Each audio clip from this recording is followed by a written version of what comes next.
Hey everyone!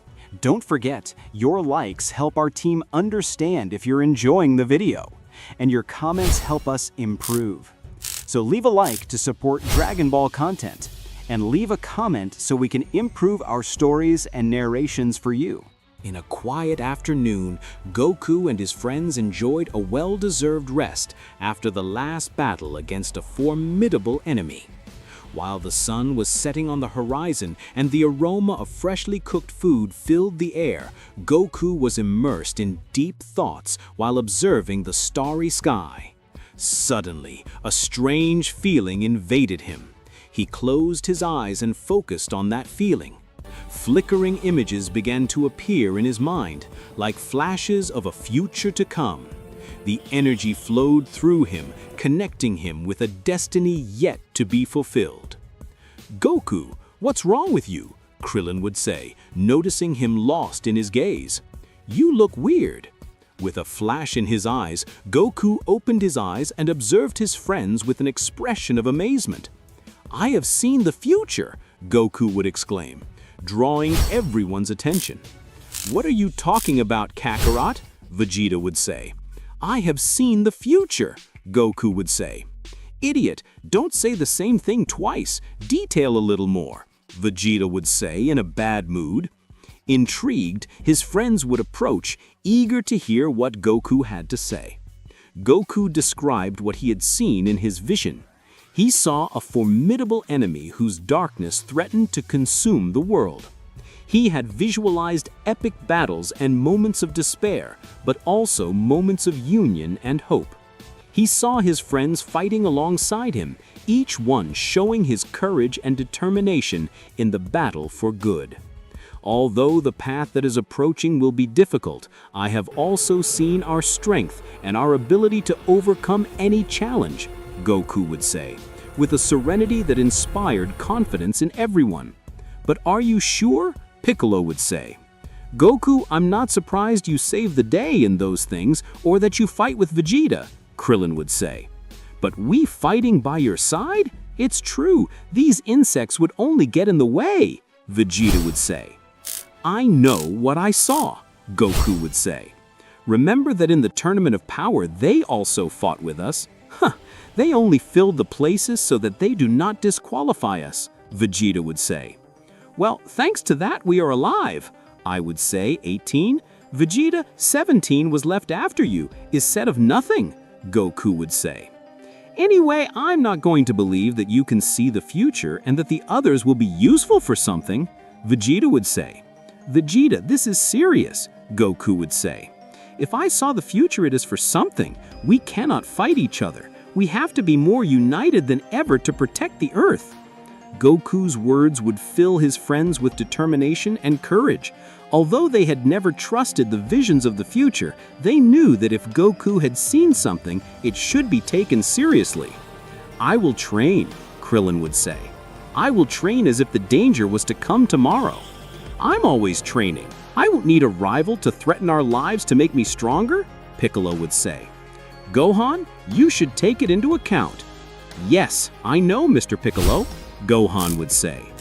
Decided to face the fate together, Goku and his friends would prepare for what would come. They knew that the future was uncertain, but they also knew that with their friendship and combined strength, they could face any challenge that came to them. "Goku, do you know who the enemy is?" Bulma would say. "I don't know," Goku would say. "It's like I saw it and I didn't see it. His image became blurry and dark." "You are useless," Vegeta would say. "It can't be that the most important thing is that you haven't seen it." "Vegeta, the important thing is that we must train. Who knows who could be our rival?" Goku would say. "Vegeta, it's true. Get ready as if you already knew who's coming, like Frieza, for example," Bulma would say. "They're just saying nonsense," Vegeta would say. As the night progressed, Goku and his friends continued to discuss the details of the vision. Each one shared their own impressions and reflections on what it could mean for the future. Vegeta, although initially skeptical, admitted that he would trust Goku's intuition and would be ready for the battle. In the following days, Goku would train more intensely than ever, preparing for the confrontation that he knew would come. His friends also joined the training, each one committed to improving their skills and being ready for whatever was necessary. I feel that less and less is needed for that enemy to arrive, but I wonder how it is possible that I have a vision of that type, Goku would think. Vegeta would arrive interrupting Goku's training. Kakarot, I see that you are training very hard, Vegeta would say. That's right, we must be ready for whatever comes, Goku would say. Vegeta, are you also coming to train? You think I will let you train alone? Vegeta would say. That's what I thought, Goku would say when he smiled and raised his ki. Goku and Vegeta would begin to fight each other, preparing for the imminent threat. Meanwhile, on the other side of the universe, the enemy of which Goku had had the vision was planning his next move. Known as Zorat, a being of ancient and powerful darkness had been observing Goku's world from the shadows, waiting for the right time to unleash his devastation. Wait a minute, it's about to arrive, Zorat would say. Zorat was a cunning and calculating being, but he did not underestimate the determination and strength of Goku and his friends. He knew that he would have to prepare carefully if he wanted to have any chance of success in his attempt to conquer the universe. All those are the subjects who won the tournament. Zorat would say, I should understand that they are the strongest in the universe, but I don't know if I trust Beerus's judgment. He spends more time sleeping than traveling the universe. Meanwhile, on Earth, Goku and his friends continued their training with renewed determination. Each one dedicated to improving their skills and being ready for whatever was necessary. Days became weeks, and weeks and months, but the threat that Goku had seen in his vision had not yet manifested. As time passed without incidents, doubts began to arise in everyone's minds. Was Goku's vision just an illusion? Or were they destined to face an enemy that had not yet revealed its presence? Goku, despite his initial confidence in the vision, would also begin to question its validity. Had he misinterpreted what he had seen? Or maybe the danger had moved away from them for the moment? His friends, although initially committed to training, began to feel the frustration of the uncertainty. Krillin, Piccolo, Gohan, and the others wondered if all their effort was in vain, if they were preparing for a threat that might never come. Meanwhile, in the depths of the universe, Zorat continued his training in silence. Despite the apparent lack of activity on Earth, he knew that his time would come. He observed from the dark, patiently waiting for the right time to unleash his power over Goku and his friends. Maybe I should get a little tested, Zorat would say when leaving his hiding place to get into action. Somewhere in Universe 7, Frieza and his forces continued conquering planets. In one of his visits, the evil emperor should invade him since he had almost no staff. I don't like doing the work myself at all. I would say Frieza. But the invasion to Earth left me without men. Besides, no one wants to join after that. Great Frieza will be for a while until we gather enough resources. I would say Berry Blue. Whatever. I would say Frieza. Suddenly, Zorat would be present. His presence would disconcert Frieza. Excuse me, can I help you with something? I would say Frieza. You must be Frieza, the famous evil emperor. I would say Zorat. Oh, I see you're coming to recruit. I would say Frieza. Talk to my assistants, they will assist you. Great Frieza, I would say Berry Blue, terrified while taking a few steps back. What's up? I would say Frieza. He is not an ordinary person, I would say Berry Blue. It's Zorat, the planet devourer. Zorat? I would say Frieza. Frieza would turn just in time, blocking an attack from Zorat. What the hell? I would say Frieza, disconcerted. It's true, you're strong, I would say Zorat. Frieza would take a step back, realizing that he was an enemy he could not underestimate. Wow, there's never anyone missing being the hero, I would say Frieza. I'm not a hero, I would say Zorat. No, I would say Frieza. So what are you? I am a conqueror, I would say Zorat. I will take your place. As if that were possible, I would say Frieza, expressing a sinister smile. Frieza would use his golden form. He knew he should not underestimate his enemy. On the other hand, on Earth, Goku and Vegeta exchanged blows. But Goku would stop out of nowhere. Kakarot, what's going on with you? I would say Vegeta.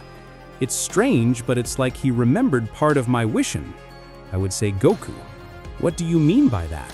I would say Vegeta. I forgot that in a part of my Wishin, Frieza was dead. I would say Goku. I wonder if that will have any meaning. Frieza and Zorat fought, causing chaos on that planet. But Frieza had big problems to sustain the fight. Zorat's way of fighting was incisive and precise. His blows were powerful, but his movements were minimal. In addition, he fought with a certain coldness that gave no room for error.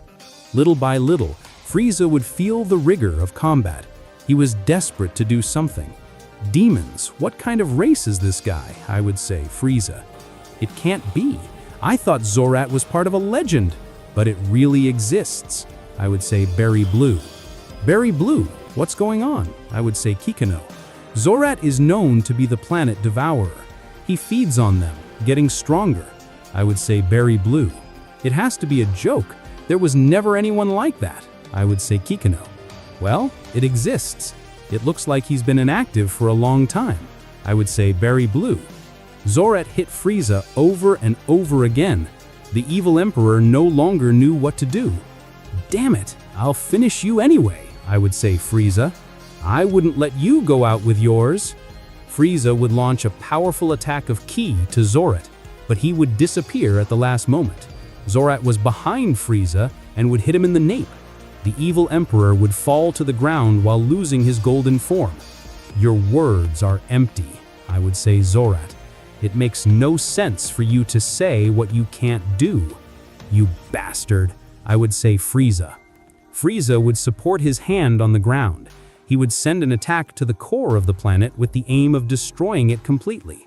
But while the explosion began, it disappeared little by little. What's going on? I would say Frieza, terrified. Zorat was sucking all the energy that was spreading inside the planet. His body would shine when he had the energy inside. That was something cowardly, I would say Zorat. Smart, but cowardly. After a simple blow, he would take the life of the evil emperor. Zorat would leave there, leaving the planet. Frieza's forces would be disconcerted by what they saw. Zorat had eliminated the evil emperor, but he wouldn't mess with his army. In that way, Zorat would demonstrate his great power, thus defeating Frieza as if nothing. He was ready to go to Earth and eliminate our friends. Goku and his friends continued their training with a renewed determination. As the days passed, their ki intensified. Each of them dedicated to reaching new heights of power. Krillin, Piccolo, Gohan, Vegeta, and the others all tried their best, aware that they were preparing to face an unknown but certain threat. When they thought that Goku's Wishin might not be as real as Goku believed, a warning shook everyone. Uranai Baba would give the news of Frieza's death. "How is Frieza dead?" Vegeta, disconcerted, would say. "That's right. That's what he sent me to say in Mada Istama," Uranai Baba would say. "Frieza died and he wants to talk to you." "Heavens, it must be serious," Goku would say. "Kakarot, it must be a trap," Vegeta would say. "We can't trust Frieza." "We don't have to trust Frieza. I'm going to trust my Wishin," Goku would say. Uranai Baba would go talk to Frieza. "Don't tell me what you're going to do. Just make sure to save Earth," Uranai Baba would say. "For some reason, you could see Frieza's death, but I haven't seen anything bad happen to Earth, and that gives me hope." Meanwhile, somewhere in the vast universe, Zorat was advancing towards Earth with a firm and determined step. His encounter with Frieza had only been the beginning of his plan to conquer Universe 7. With each planet he had devoured, his power grew, fueling his thirst for domination. Earth would be his next goal and would not allow anything or anyone to interfere in his path. "I can't wait to devour Earth. It's the most promising planet of all," Zorat would say. Goku would go to hell where Frieza was imprisoned. "Frieza, who could do this to you?" Goku would say seriously. "Listen very carefully to what I tell you," Frieza would say, furious. "I don't like to help you, but we have a common enemy, and I want that bastard here. Now tell me who he is," Goku would say. "Zorat is his name," Frieza would say. "Zorat," Goku would say. Goku would remember the image of his Wishin. Zorat's image would be clearer in his mind. While Frieza explained his encounter with that villain, Goku would shiver, imagining the power he would have. "You say he defeated you easily?" Goku would say. "He didn't defeat me easily," Frieza would say. "It was just a difficult enemy." It's the same, Goku would say. "Whatever, you better take care of him," Frieza would say. "I conquer planets, but this guy seems to devour them. That ruins my business. I'll stop him. Thanks for everything," Goku would say. "In the end, you didn't turn out to be such a bad guy." Goku would go to the instant. "How am I not so bad?" Frieza would say, furious. Goku would return to Earth and tell the others what he spoke to Frieza. "A planet devourer. That makes sense," Bulma would say. "So your prediction wasn't so wrong?" Piccolo would say. "No, and we'll have to be ready," Goku would say. "Goku, when will he come?" Krillin would say. "I don't know, but he could arrive at any moment," Goku would say. "Anyway, we'll be ready," Gohan would say. "I've trained very hard, and I won't let anyone hurt my family." "I'm scared," Krillin would say. "Krillin, don't say that. You've been training very hard for a moment like this," 18 would say. "I know, but I can't help but feel scared," Krillin would say. "You won't do anything. I'll take care of everything," Vegeta would say. "If they get close, they'll only get in the way." "Vegeta, we'll need all the possible help for this. Somehow, I know," Goku would say. "Stop saying nonsense. You know these insects don't even get to our feet," Vegeta would say. Vegeta would leave everyone. "It can't be that Vegeta always behaves like this," Goku would say. "Annoying? You know how Vegeta is, but when it's time to act, you can count on him," Bulma would say. "Yes, I hope so," Goku would say. Suddenly, Goku and the others would feel it. A sinister and intense ki was approaching Earth at high speed. "It can't be. It's really powerful," Goku would say. "Goku, what kind of subject is that?" Piccolo would say. "I don't know, but his presence is intense," Goku would say. Goku and his friends were on high alert while this sinister ki was rapidly approaching Earth. Their hearts beat strongly, feeling the imminence of a confrontation that could determine the fate of the universe. Vegeta, although he had retired momentarily, knew that sooner or later he would join the battle. Meanwhile, somewhere in the vast cosmos, Zorat continued his relentless advance towards Earth. His dark and menacing figure slid through space, fed by the voracity of his desire for conquest. Goku, determined in his gaze, was preparing to face the approaching enemy. His mind was full of questions and speculations about the new opponent and what his true powers would be. However, one thing was certain. They had to be ready to face any challenge that came up. As time passed, the dark ki became stronger and stronger. Goku and his friends remained on guard, ready to act at the moment the enemy made their appearance.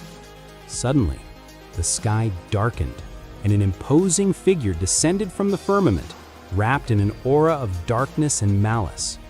It was Zorat, the Planet Eater, whose imposing presence filled the air with a sense of oppression and fear. Goku, with his fiery battle spirit, went ahead to face Zorat. With his friends following him, their eyes were in a silent confrontation, each one evaluating the other with caution and determination. "Who are you? And what do you want from Earth?" Goku would ask, his voice resonating with authority. "I am Zorat, the World Eater, and I come to claim this planet," Zorat would answer with a voice full of arrogance and contempt. "I don't see Vegeta anywhere. He knows about us," Goku would think carefully.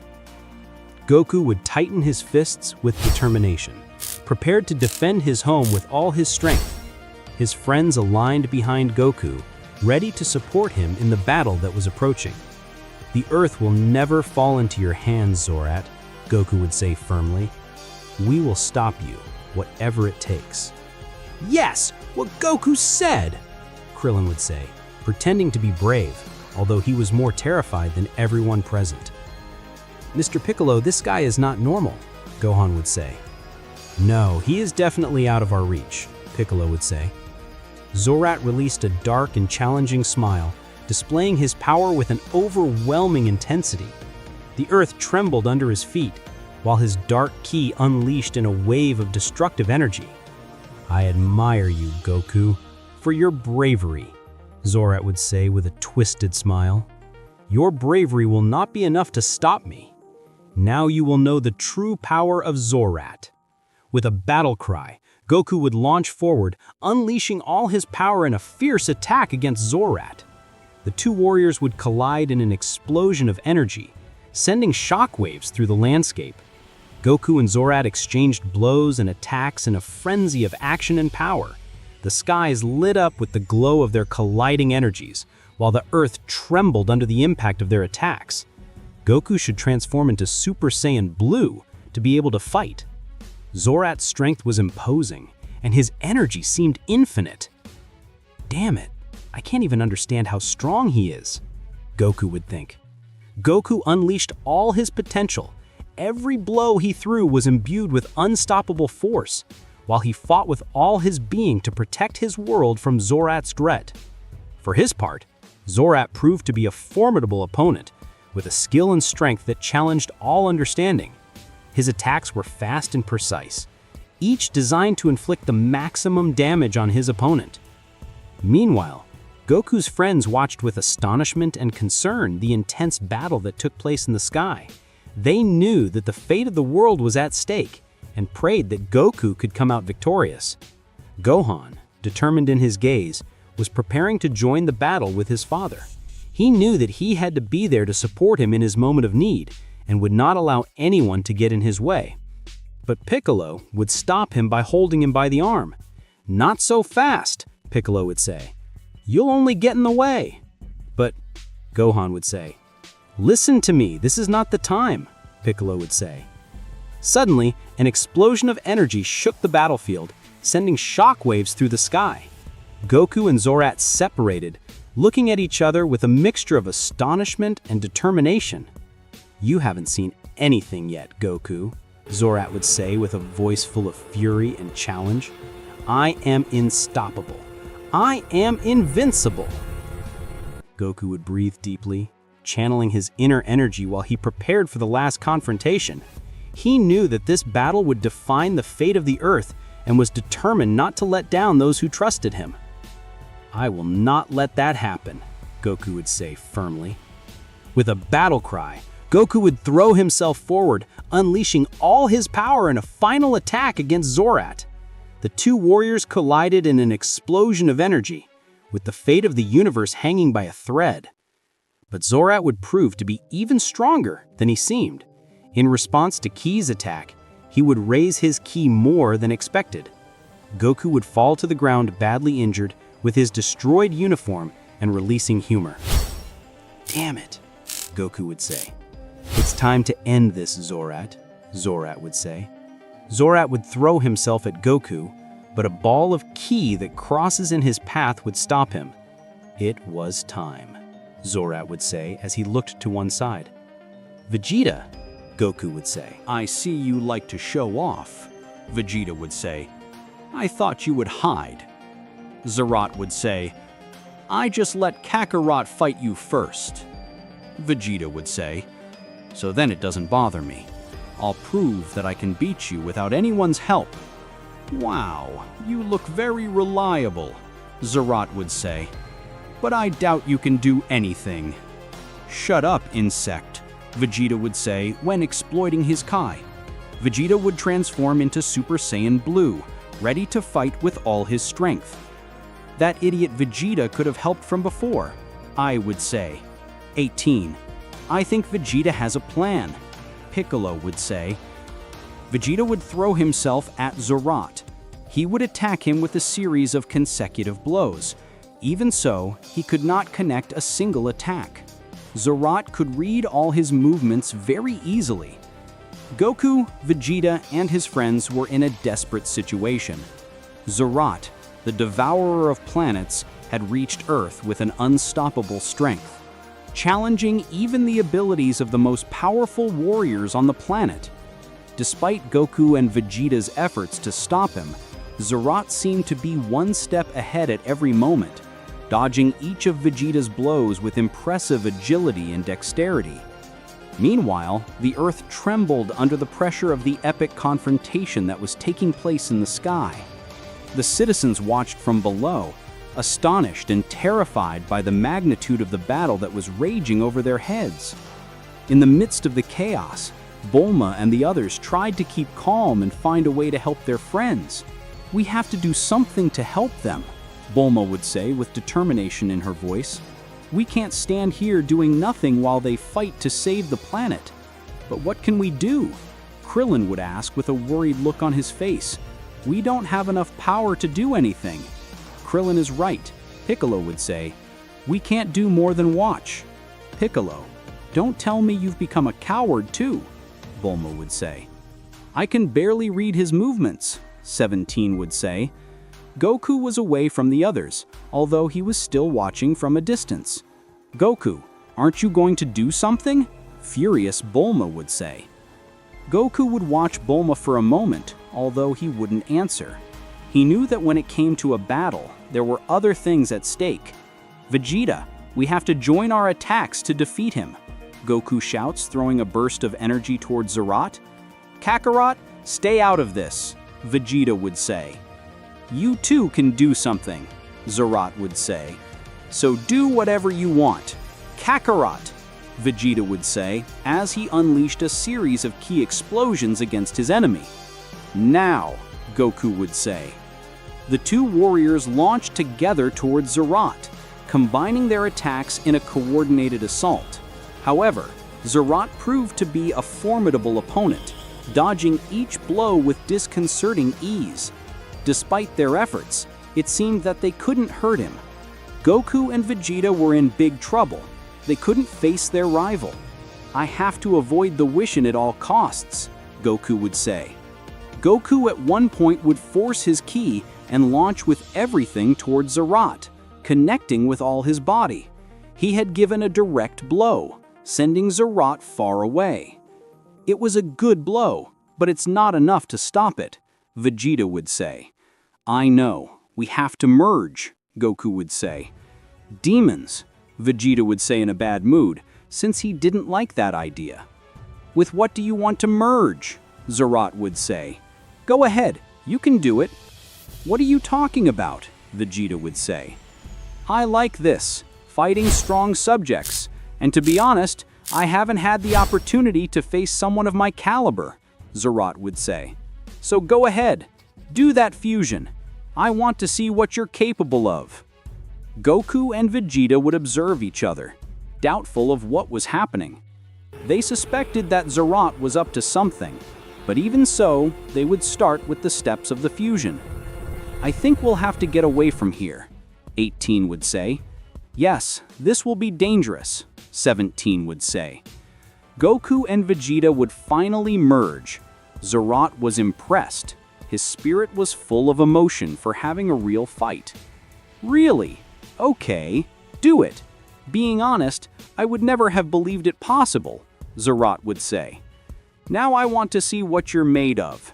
You will pay for all the damage you are causing," Gogeta would say. Gogeta would transform into Super Saiyan, creating a great aura of energy that spread over the meters. The sky would respond with an accumulation of black clouds, as if the earth spoke for itself as a witness to this confrontation. Zerot smiled with malice when observing the transformation of Gogeta. The intensity of the battle increased with each passing moment, and the fate of the earth hung by a thread. The figure of Gogeta, now wrapped in a bright and powerful aura, caused emotion in Zerot. Gogeta would launch towards Zerot at an impactful speed. The blows and explosions resounded in the sky, shaking the earth below. Each movement of Gogeta was fast and precise, but Zerot defended himself with an unequaled ability, counteracting each blow with his own supernatural force. Meanwhile, Bulma and Krillin, Kikoro, and the others looked with concern and amazement at the titanic battle that was taking place before their eyes. "What can we do to help them?" Krillin would ask, desperately looking for a way to contribute. "Now they are even. We could tie the situation in some way," Kikoro would frown, focusing on the situation. "We don't have the power to face an enemy like Zerot, but we must find a way to support Goku and Vegeta," Kikoro would say. Meanwhile, in the sky, Gogeta and Zerot continued their fierce confrontation, with each of them unleashing all their power in each blow. The sky was filled with flashes of energy and shockwaves. The minutes passed while both gave it their all. "Wow, you're stronger than I thought," Zerot would say. "You don't do it wrong either, but I have to finish you anyway," Gogeta would say. Gogeta would raise his ki to the maximum. He would throw everything at Zerot, "But I already know what's going to happen," Zerot would say seriously as he crossed his arms. Zerot maintained a carefree posture, as if Vegeta didn't present him with any difficulty. And as predicted, before Gogeta reached him, the fusion would end.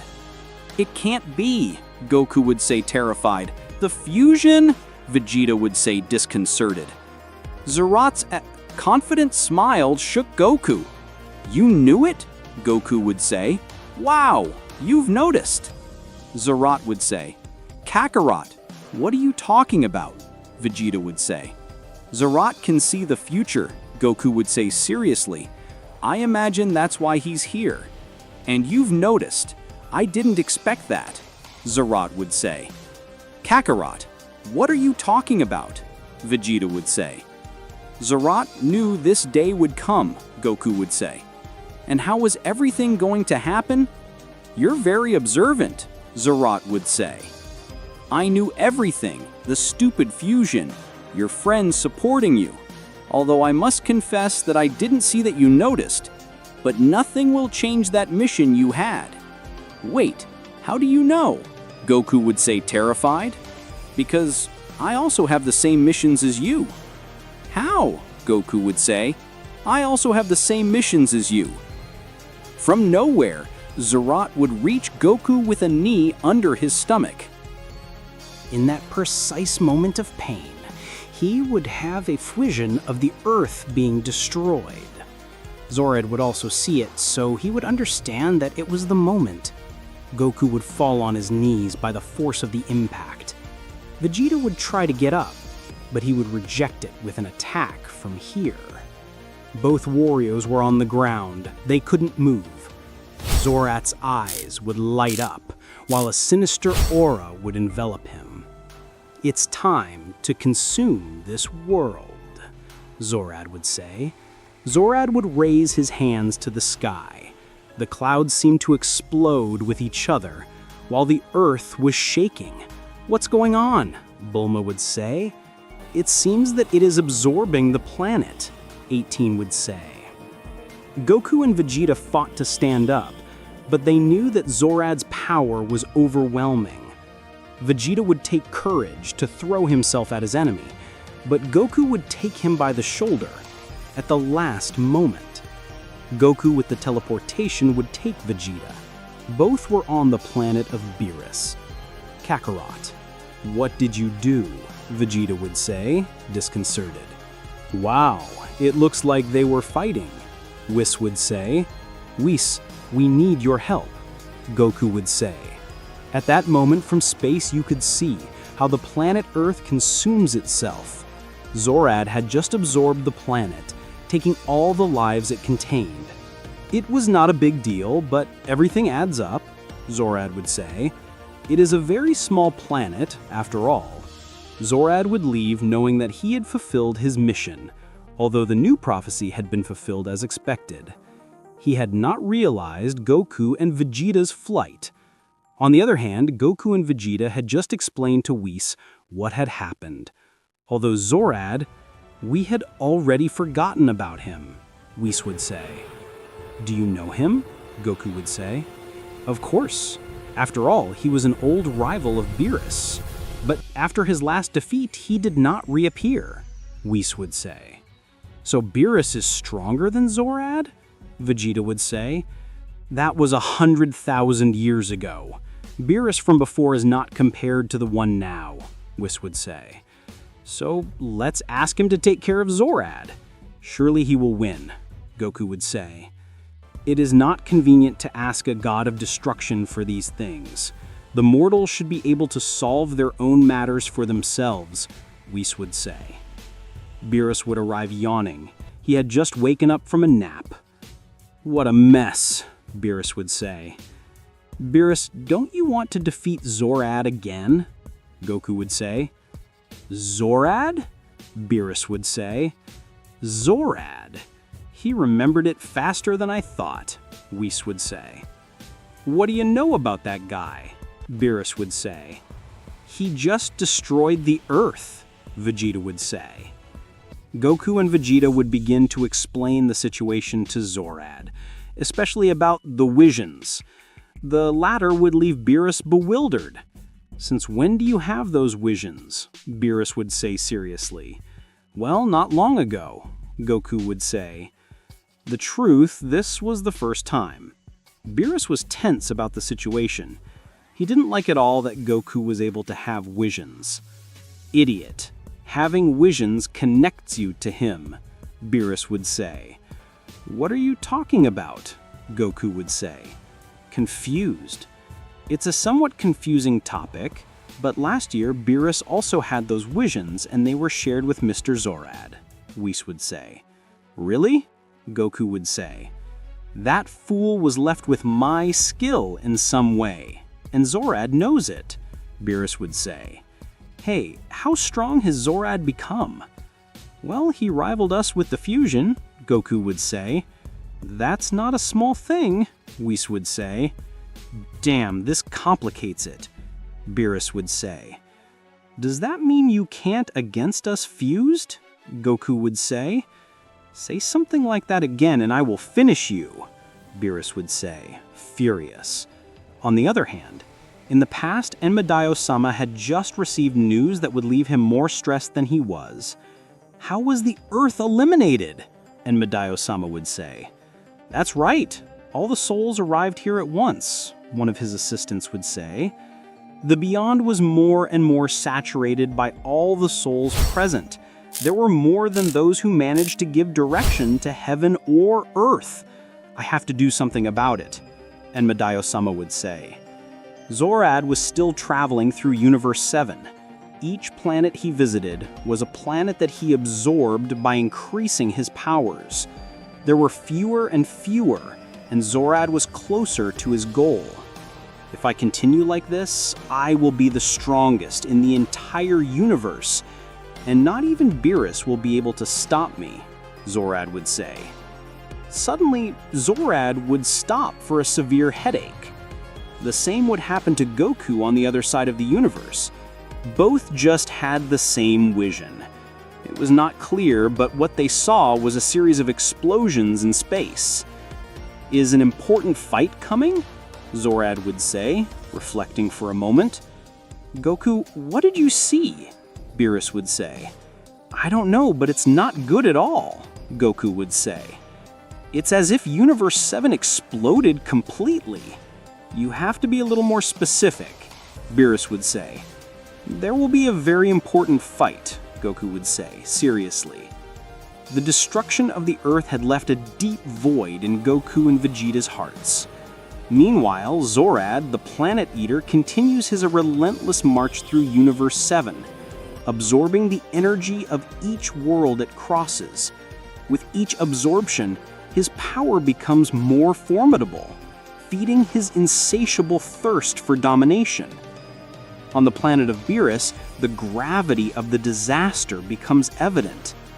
Goku, Vegeta, Beerus, and Whis are in a crossroads. Zorad's threat is bigger than they ever imagined. With his ability to foresee the future, Zorad seems an unstoppable enemy, able to anticipate every movement. Although they knew that since Goku shared that ability, they could use it in his favor. Beerus, the god of destruction, was in a dilemma. Although his power was immense, facing Zorad represented a challenge of cosmic proportions. The mere idea that Zorad may have acquired great powers by absorbing planets filled him with concern.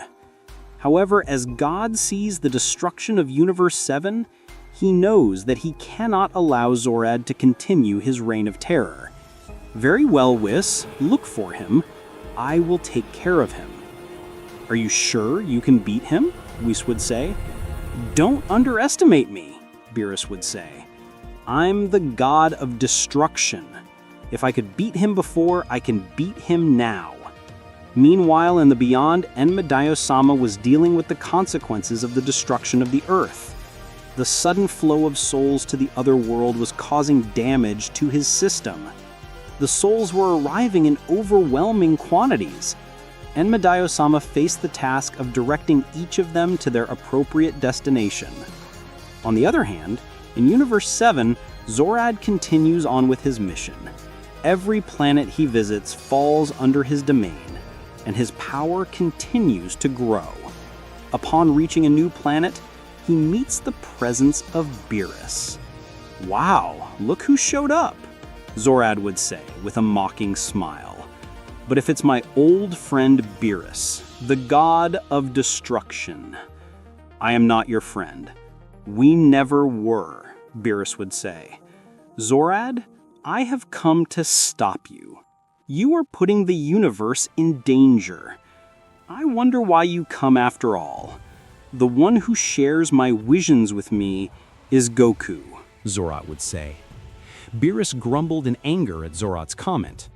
Or did I hurt your feelings? Zorad would say. Surely it is because you are no longer my nemesis, but it is that stupid Goku. What a pity. It seems that you have fallen short. Don't try to get smart. I will tell Beerus seriously. Now I will take care of you. The tension in the air was palpable, while Beerus and Zorad were preparing for combat. Both were old rivals, and they were ready to revive old battles. Beerus was staring at Zorad, ready to fight him. Beerus's ki would begin to increase at great levels. Zorad did not look at all terrified, although his serious expression described that he did not underestimate him either. Very good, whenever you want, Zorad would say. After a cry of war, Beerus would throw everything at Zorad, reaching him with a strong blow that Zorad managed to block. Even so, Zorad would feel the force of his blow. It can't be. Since when did he become so strong? Zorad would say, warning of Beerus's power. Beerus hit with great power and energy, while Zorad tried to endure it. In a moment, Zorad would manage to take distance. Demons! Did you train? Zorad would say. I must admit that you are a good rival, Beerus would say. You have increased your powers, but in this time I have also increased mine. Beerus and Zorad faced each other epically, shaking the foundations of the universe. Their powers collided in explosions of energy, illuminating the dark firmament of the planet where the battle took place. Each blow, each movement, was a dance of destruction and resistance. Vegeta and Whis observed from a distance, astonished by the intensity of the combat. They knew that the fate of the universe was at stake, and that the victory of one of these titans would determine the course of history. Wow, Beerus has really become strong, Whis would say. Wait, aren't you aware that Beerus will be so strong? Goku would say. No, because he trains alone, Whis would say. That means you don't train him, Vegeta would say. I don't understand him. Beerus already knows everything I could teach him, Whis would say. From the moment I taught him all my knowledge, the rest of his progress depends on his determination and commitment. Besides, he hasn't asked me for help, so I assume he's clear on all the concepts. Beerus, with his divine fury, unleashed a series of devastating attacks against Zorat. His ki burned with an uncommon intensity, wrapping him in an aura of destruction. Each blow resounded like thunder in the air, while trying to bring down the fearsome devourer of planets. Zorat, for his part, was not left behind. Despite the initial surprise due to the sudden increase in Beerus's power, he didn't let himself be intimidated. His combat skills were formidable, and his ability to adapt to the circumstances was amazing. With each exchange of blows, he looked for an opportunity to counterattack. "Bastard, don't think you are going to beat me with that," Zorat would say. The battle reached its climax when Zorat unleashed a dark energy torrent against Beerus, who responds with a burst of divine energy. The clash of forces would create an expansive wave that shook the planet to its core. Waves of lava rose in the air, and the continents trembled under the impact of the collision. Vegeta and Whis watched with concern, aware that any mistake in this battle could result in total destruction. "That," Goku would say, terrified. "What's going on?" Vegeta would say. "The Whisian I had looks like that explosion between the two of them," Goku would say. "And I think Zorat knows." Whis, with his serene and calculating gaze, analyzed each movement of the fighters. He knew that the key to victory would be to find Zorat's weakness and take full advantage of it. Meanwhile, in the afterlife, Enma-Daio-sama faced his own crisis. The constant flow of souls unleashed by the destruction of the Earth challenged his ability to maintain order in the kingdom of the dead. With each passing moment, the pressure on his shoulders increased, and he knew he had to find a solution before it was too late. "Damn it, I have no other choice," Enma-Daio-sama would say. Back to the battlefield, the fight between Beerus and Zorat reached a new level of intensity. Both fighters moved at a dizzying speed, leaving strings of energy in their path. Each blow was a declaration of determination and power, as they fought to impose their will on each other. The resonance of the fight reached nearby planets, where it was feared that the destruction would reach them. Beerus concentrated his energy in a powerful attack of Hawkeye, unleashing a ray that would cross the sky and go directly to Zorat. But Zorat would not remain motionless. With a gesture from his hand, he created a shield of dark energy that blocked Beerus's attack and returned it with renewed force. "It's not true," Beerus would say, disconcerted. The resulting explosion shook the planet, sending shockwaves through its surface. Both looked exhausted, especially Beerus, who, for some reason, was more exhausted than Zorat. "I don't understand," Beerus would say. "When I absorb planets, not only do I absorb their vitality, but also their energy," Zorat would say. "I can fight for days without exhausting my forces, but you, even if you are a god, you have a limit." "Bastard, what was your plan?" Beerus would say between teeth. "Vegeta, if Beerus loses, we will have to attack instantly," Goku would say. "Zorat must spend his energy. We have no other option," Vegeta would say. Beerus and Zorat faced each other with fierce determination, each one determined to come out victorious. The sky darkened with stormy clouds as the battle continued, and the fate of the universe hung by a thread. Although Beerus was in trouble, he began to lose speed in his attacks and precision in his movements. Zorat would take advantage of this to wear him out little by little.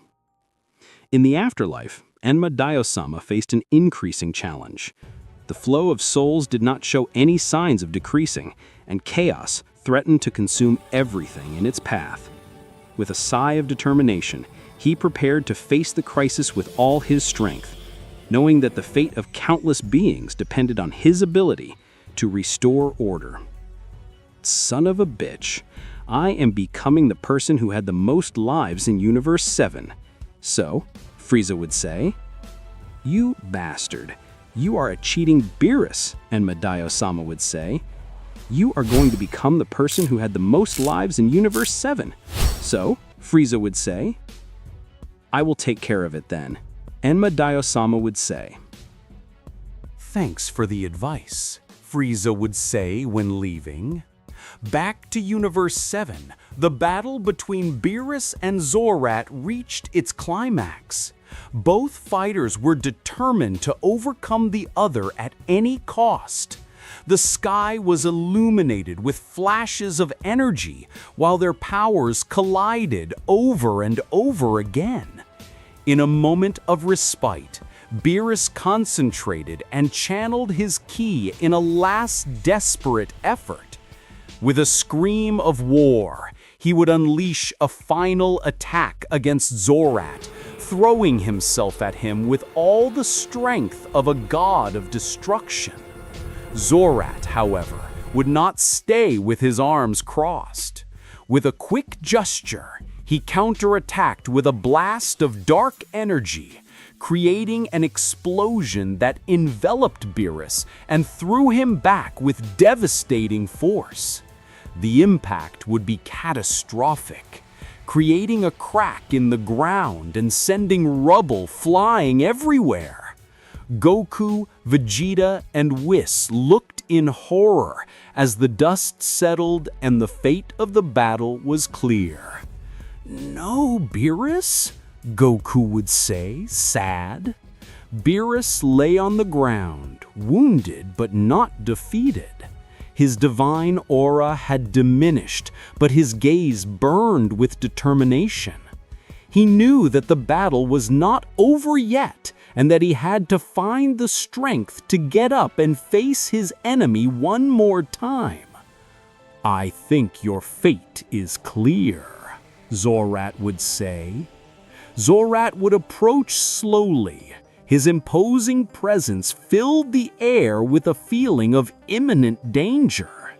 He knew he had Beerus cornered and was determined to finish him once and for all.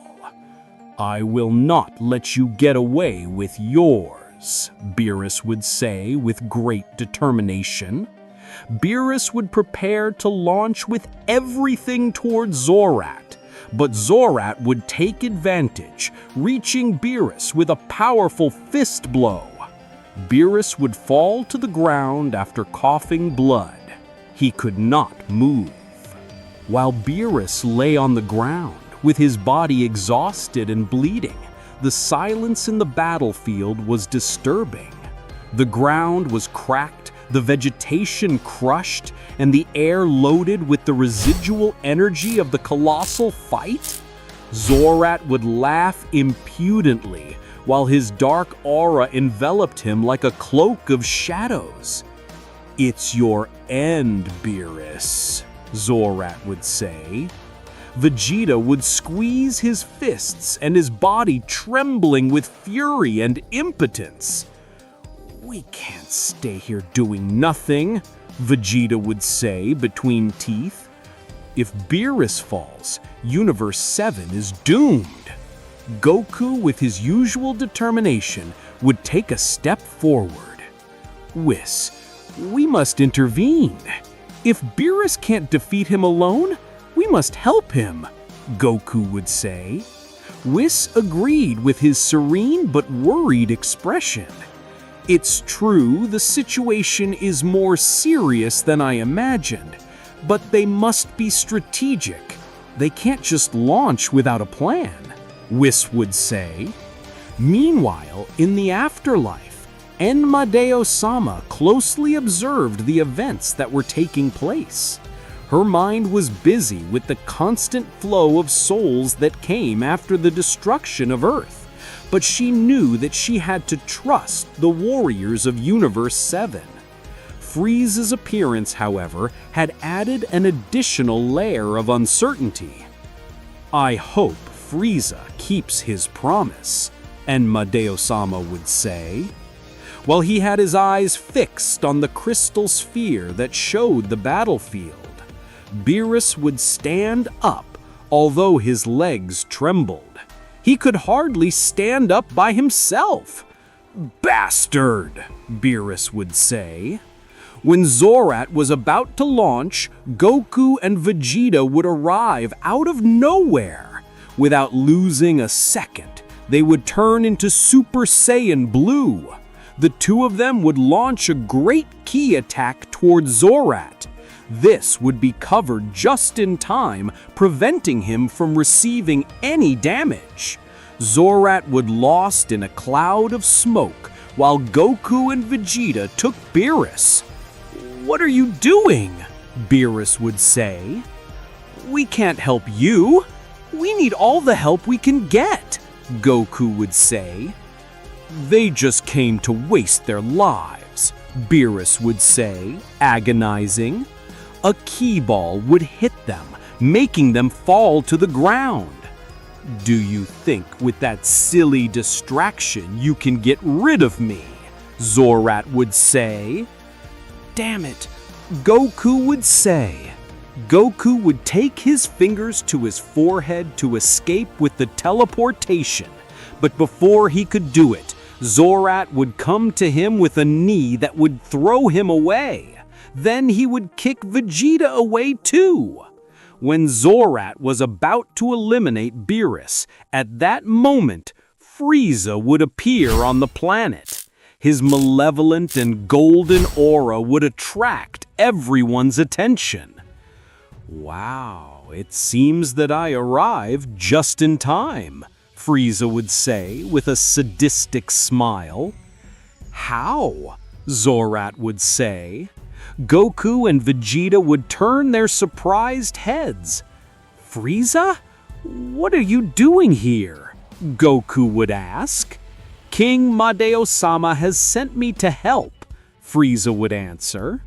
"It seems that the balance of the universe is at stake, and although it hurts me to admit it, I need the seventh universe to continue to exist." "I don't trust you, Frieza, but if you really want to help, now is the time," Vegeta would say. "Frieza, do I have to kill you again?" Zorat would say. "That aura suits you very well. Ho ho ho. But how funny," Frieza would say. "So they have brought reinforcements.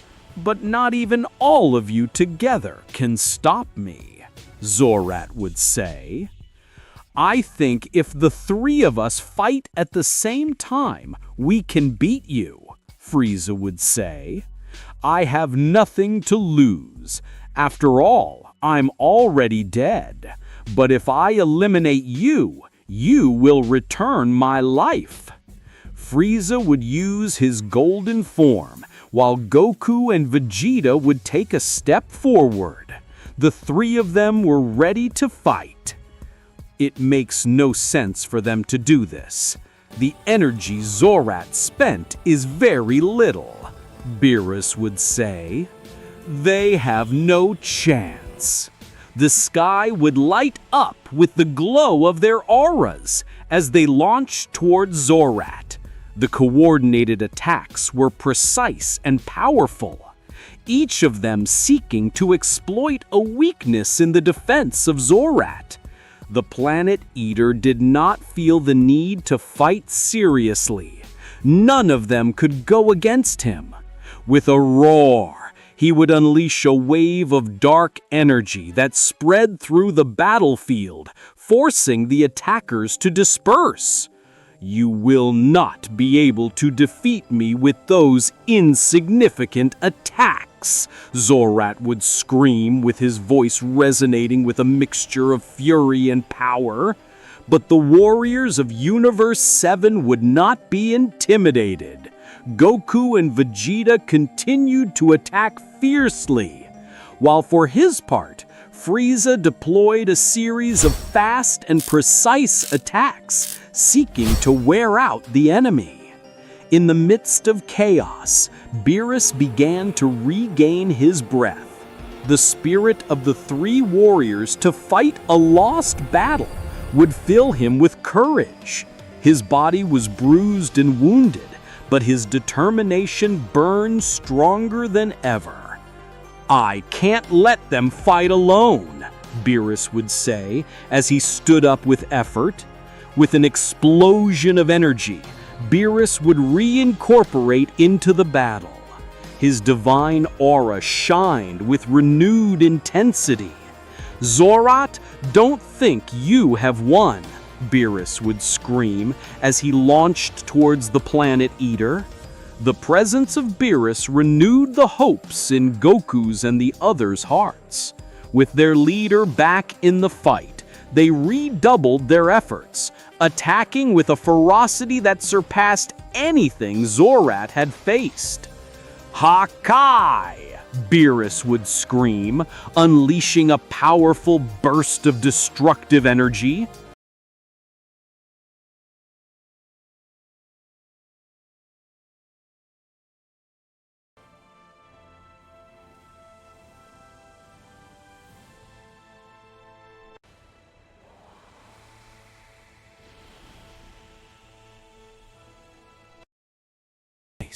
Frieza would say when leaving. Back to Universe 7, the battle between Beerus and Zorat reached its climax. Both fighters were determined to overcome the other at any cost. The sky was illuminated with flashes of energy while their powers collided over and over again. In a moment of respite, Beerus concentrated and channeled his ki in a last desperate effort. With a scream of war, he would unleash a final attack against Zorat, throwing himself at him with all the strength of a god of destruction. Zorat, however, would not stay with his arms crossed. With a quick gesture, he counterattacked with a blast of dark energy, creating an explosion that enveloped Beerus and threw him back with devastating force. The impact would be catastrophic, creating a crack in the ground and sending rubble flying everywhere. Goku, Vegeta, and Whis looked in horror as the dust settled and the fate of the battle was clear. "No, Beerus," Goku would say, sad. Beerus lay on the ground, wounded but not defeated. His divine aura had diminished, but his gaze burned with determination. He knew that the battle was not over yet, and that he had to find the strength to get up and face his enemy one more time. "I think your fate is clear," Zorat would say. Zorat would approach slowly. His imposing presence filled the air with a feeling of imminent danger. He knew he had Beerus cornered and was determined to finish him once and for all. "I will not let you get away with yours," Beerus would say with great determination. Beerus would prepare to launch with everything toward Zorat, but Zorat would take advantage, reaching Beerus with a powerful fist blow. Beerus would fall to the ground after coughing blood. He could not move. While Beerus lay on the ground, with his body exhausted and bleeding, the silence in the battlefield was disturbing. The ground was cracked, the vegetation crushed, and the air loaded with the residual energy of the colossal fight. Zorat would laugh impudently, while his dark aura enveloped him like a cloak of shadows. "It's your end, Beerus," Zorat would say. Vegeta would squeeze his fists and his body trembling with fury and impotence. "We can't stay here doing nothing," Vegeta would say between teeth. "If Beerus falls, Universe 7 is doomed." Goku, with his usual determination, would take a step forward. "Whis, we must intervene. If Beerus can't defeat him alone, we must help him," Goku would say. Whis agreed with his serene but worried expression. "It's true, the situation is more serious than I imagined, but they must be strategic. They can't just launch without a plan," Whis would say. Meanwhile, in the afterlife, Enmadeo-sama closely observed the events that were taking place. Her mind was busy with the constant flow of souls that came after the destruction of Earth, but she knew that she had to trust the warriors of Universe 7. Frieza's appearance, however, had added an additional layer of uncertainty. "I hope Frieza keeps his promise," Enmadeo-sama would say. While he had his eyes fixed on the crystal sphere that showed the battlefield, Beerus would stand up, although his legs trembled. He could hardly stand up by himself. "Bastard," Beerus would say. When Zorat was about to launch, Goku and Vegeta would arrive out of nowhere. Without losing a second, they would turn into Super Saiyan Blue. The two of them would launch a great ki attack toward Zorat. This would be covered just in time, preventing him from receiving any damage. Zorat would lost in a cloud of smoke, while Goku and Vegeta took Beerus. "What are you doing?" Beerus would say. "We can't help you. We need all the help we can get," Goku would say. "They just came to waste their lives," Beerus would say, agonizing. A ki ball would hit them, making them fall to the ground. "Do you think with that silly distraction you can get rid of me?" Zorat would say. "Damn it," Goku would say. Goku would take his fingers to his forehead to escape with the teleportation, but before he could do it, Zorat would come to him with a knee that would throw him away. Then he would kick Vegeta away too. When Zorat was about to eliminate Beerus, at that moment, Frieza would appear on the planet. His malevolent and golden aura would attract everyone's attention.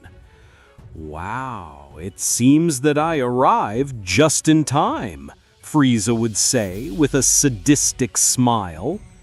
"How?" Zorat would say. Goku and Vegeta would turn their surprised heads. "Frieza? What are you doing here?" Goku would ask. "King Madeo-sama has sent me to help," Frieza would answer. "It seems that the balance of the universe is at stake, and although it hurts me to admit it, I need the seventh universe to continue to exist." "I don't trust you, Frieza, but if you really want to help, now is the time," Vegeta would say. "Frieza, do I have to kill you again?" Zorat would say. "That aura suits you very well. Ho ho ho. But how funny," Frieza would say. "So they have brought reinforcements. But not even all of you together can stop me," Zorat would say. "I think if the three of us fight at the same time, we can beat you," Frieza would say. "I have nothing to lose. After all, I'm already dead. But if I eliminate you, you will return my life." Frieza would use his golden form, while Goku and Vegeta would take a step forward. The three of them were ready to fight. "It makes no sense for them to do this.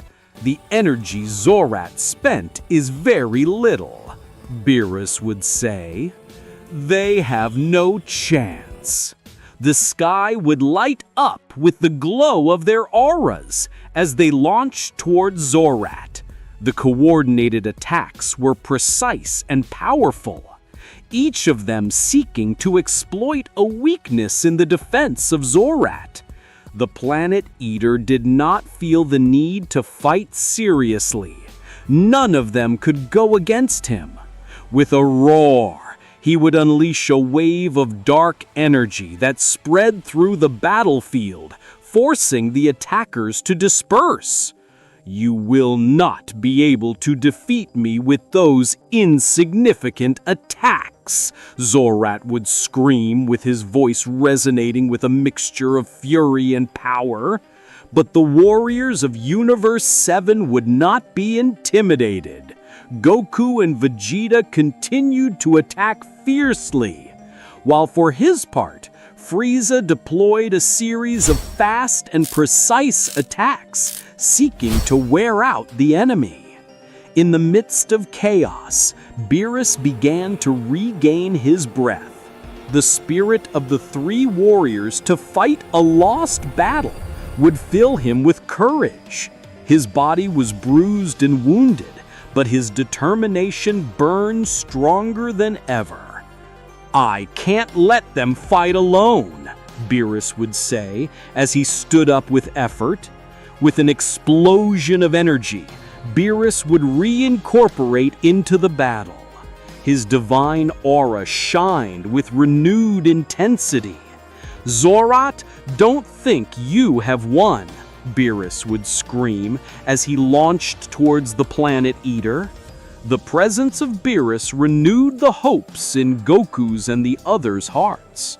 With their leader back in the fight, they redoubled their efforts, attacking with a ferocity that surpassed anything Zorat had faced. Hakai! Beerus would scream, unleashing a powerful burst of destructive energy.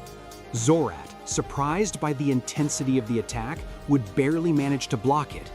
But the force of the impact would make him retreat.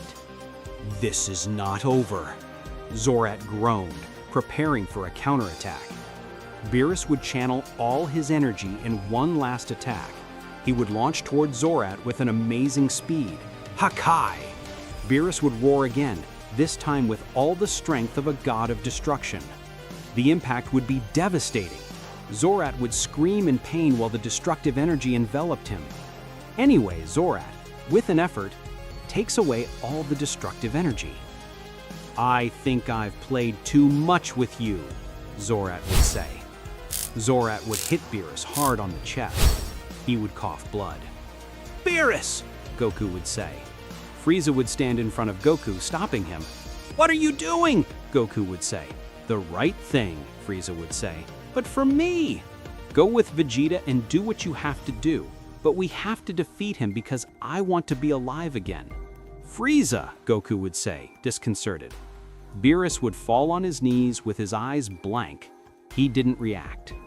Frieza would force his ki to the maximum and launch a series of explosions toward Zorat to distract him. Goku and Vegeta would understand what they had to do. Both would observe each other and take distance. They would begin to perform the steps of the fusion.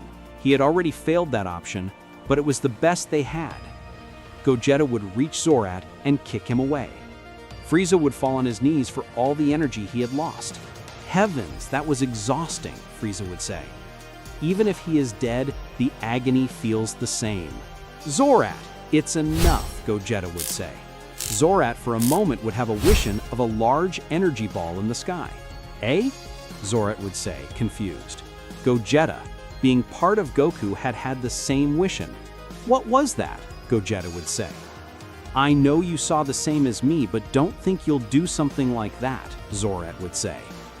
Zorat would raise his hands, creating a large energy ball on him.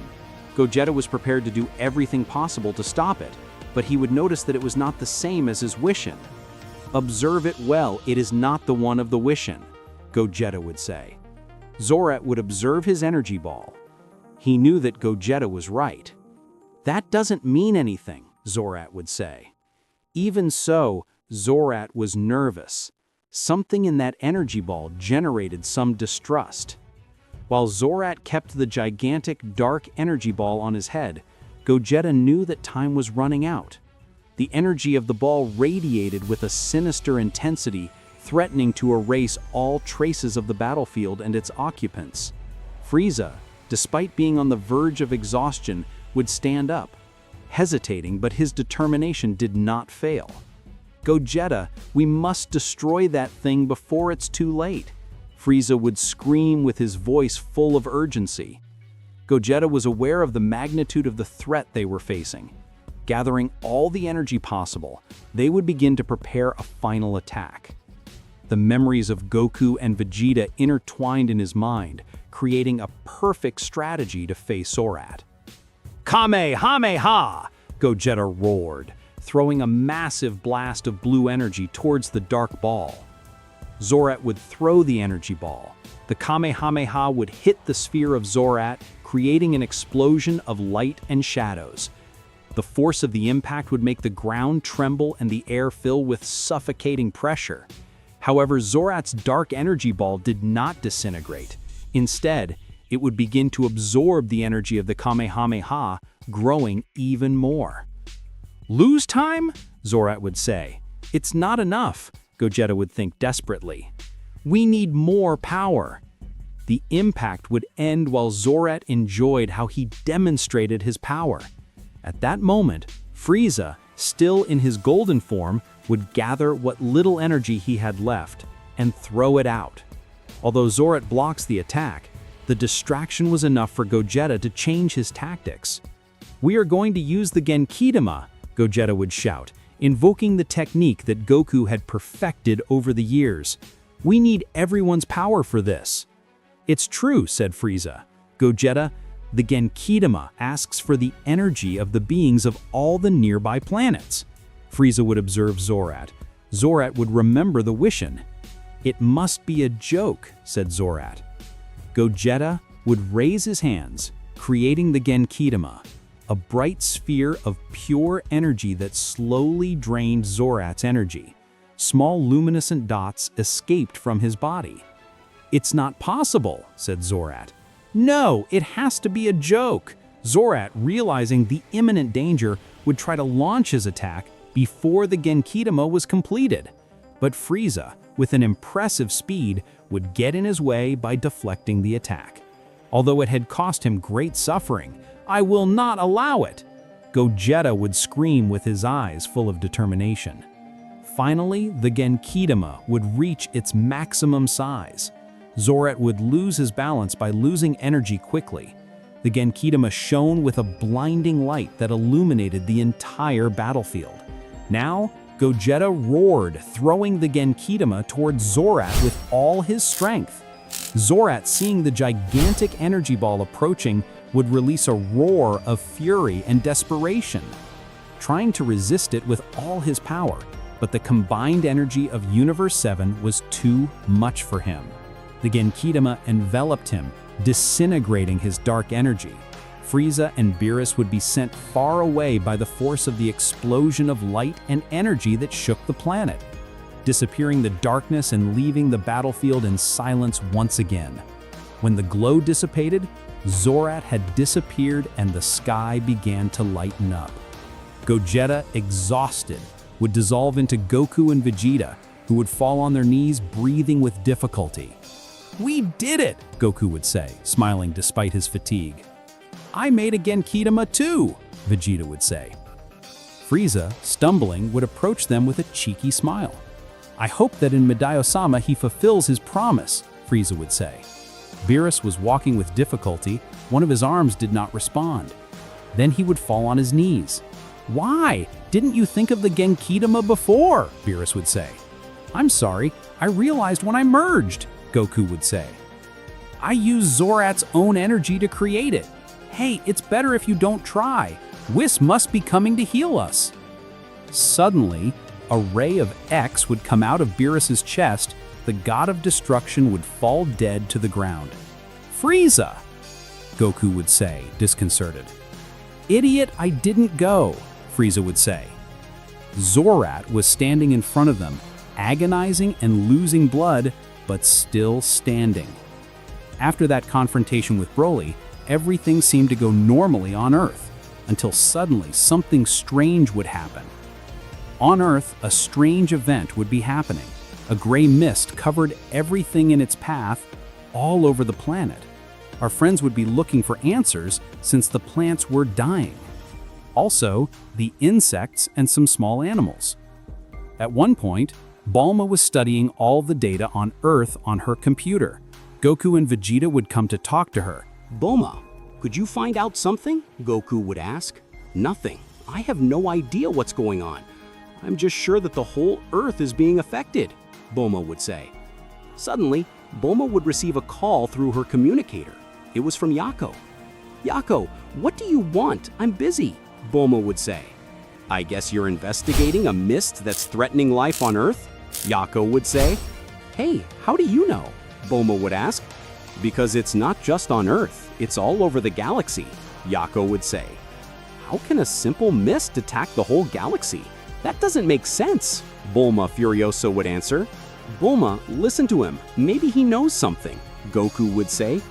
Well, that's what we know. From the Galactic Patrol, we're receiving reports from every corner of the galaxy on this subject, Yako would explain. We have no idea what's going on either. Geez, I don't know what to do, Goku would say. Well, we'll have to ask Whis and Beerus. They're the only ones who can know what's going on, Bulma would say.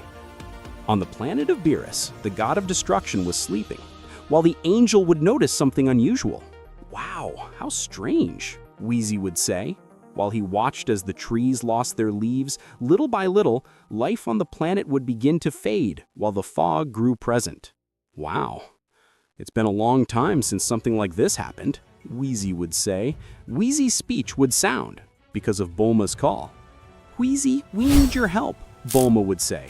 Is it because of the fog that affects life? Whis would ask. How do you know?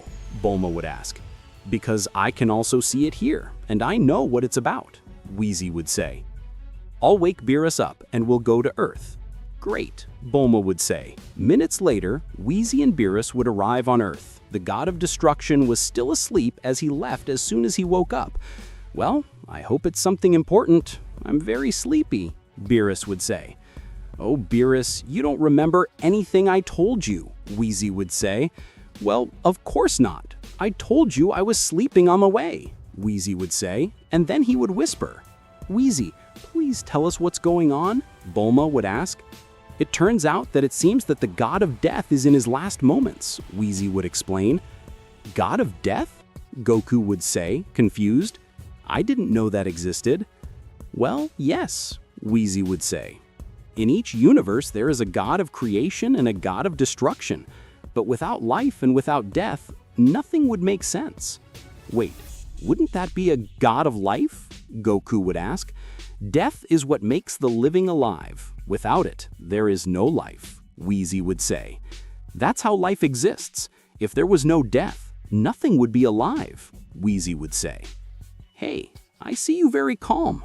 Remember that you are also living beings, Bulma would say. We are gods. We are not affected by that, Bees would say. Mr. Bees is right. The existence of the god of death affects mortals, Whis would say. And why is that? Goku would ask. I don't know. Maybe the word mortal tells you something? Whis would say, making fun of Goku. Oh, well, that makes sense, Goku would reply. We have to find that god of death and see what happens, Vegeta would say. He's probably about to die and he hasn't found a successor, Whis would say. Well, we'll have to go see him, find someone. Where will he be? Goku would ask. Could he be a god of death? Bees would ask. What? No way! I prefer to continue being a Saiyan, Goku would say. He could be a Saiyan god of death, Whis would say. It doesn't conmise me, Goku would say. That suits Vegeta well. Wow, you finally say something smart, Vegeta would smile. Vegeta, do you really want to be a god of death? Bulma would ask. Well, it fits my profile, Vegeta would say. It's true.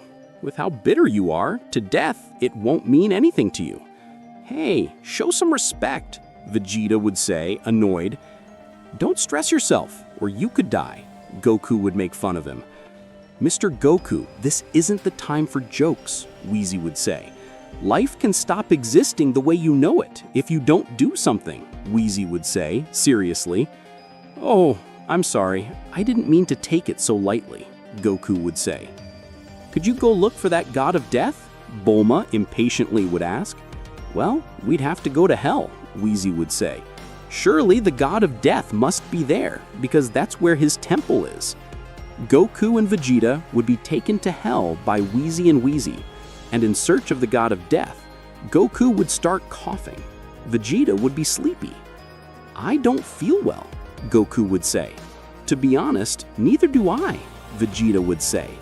"If we don't hurry up, they'll disappear," Whis would say. "What?" Goku, terrified, would say. "If the god of death disappears, there will be no death. There will be no life. There will be no mortals," Whis would say. "That means there won't even be souls left," Vegeta would say.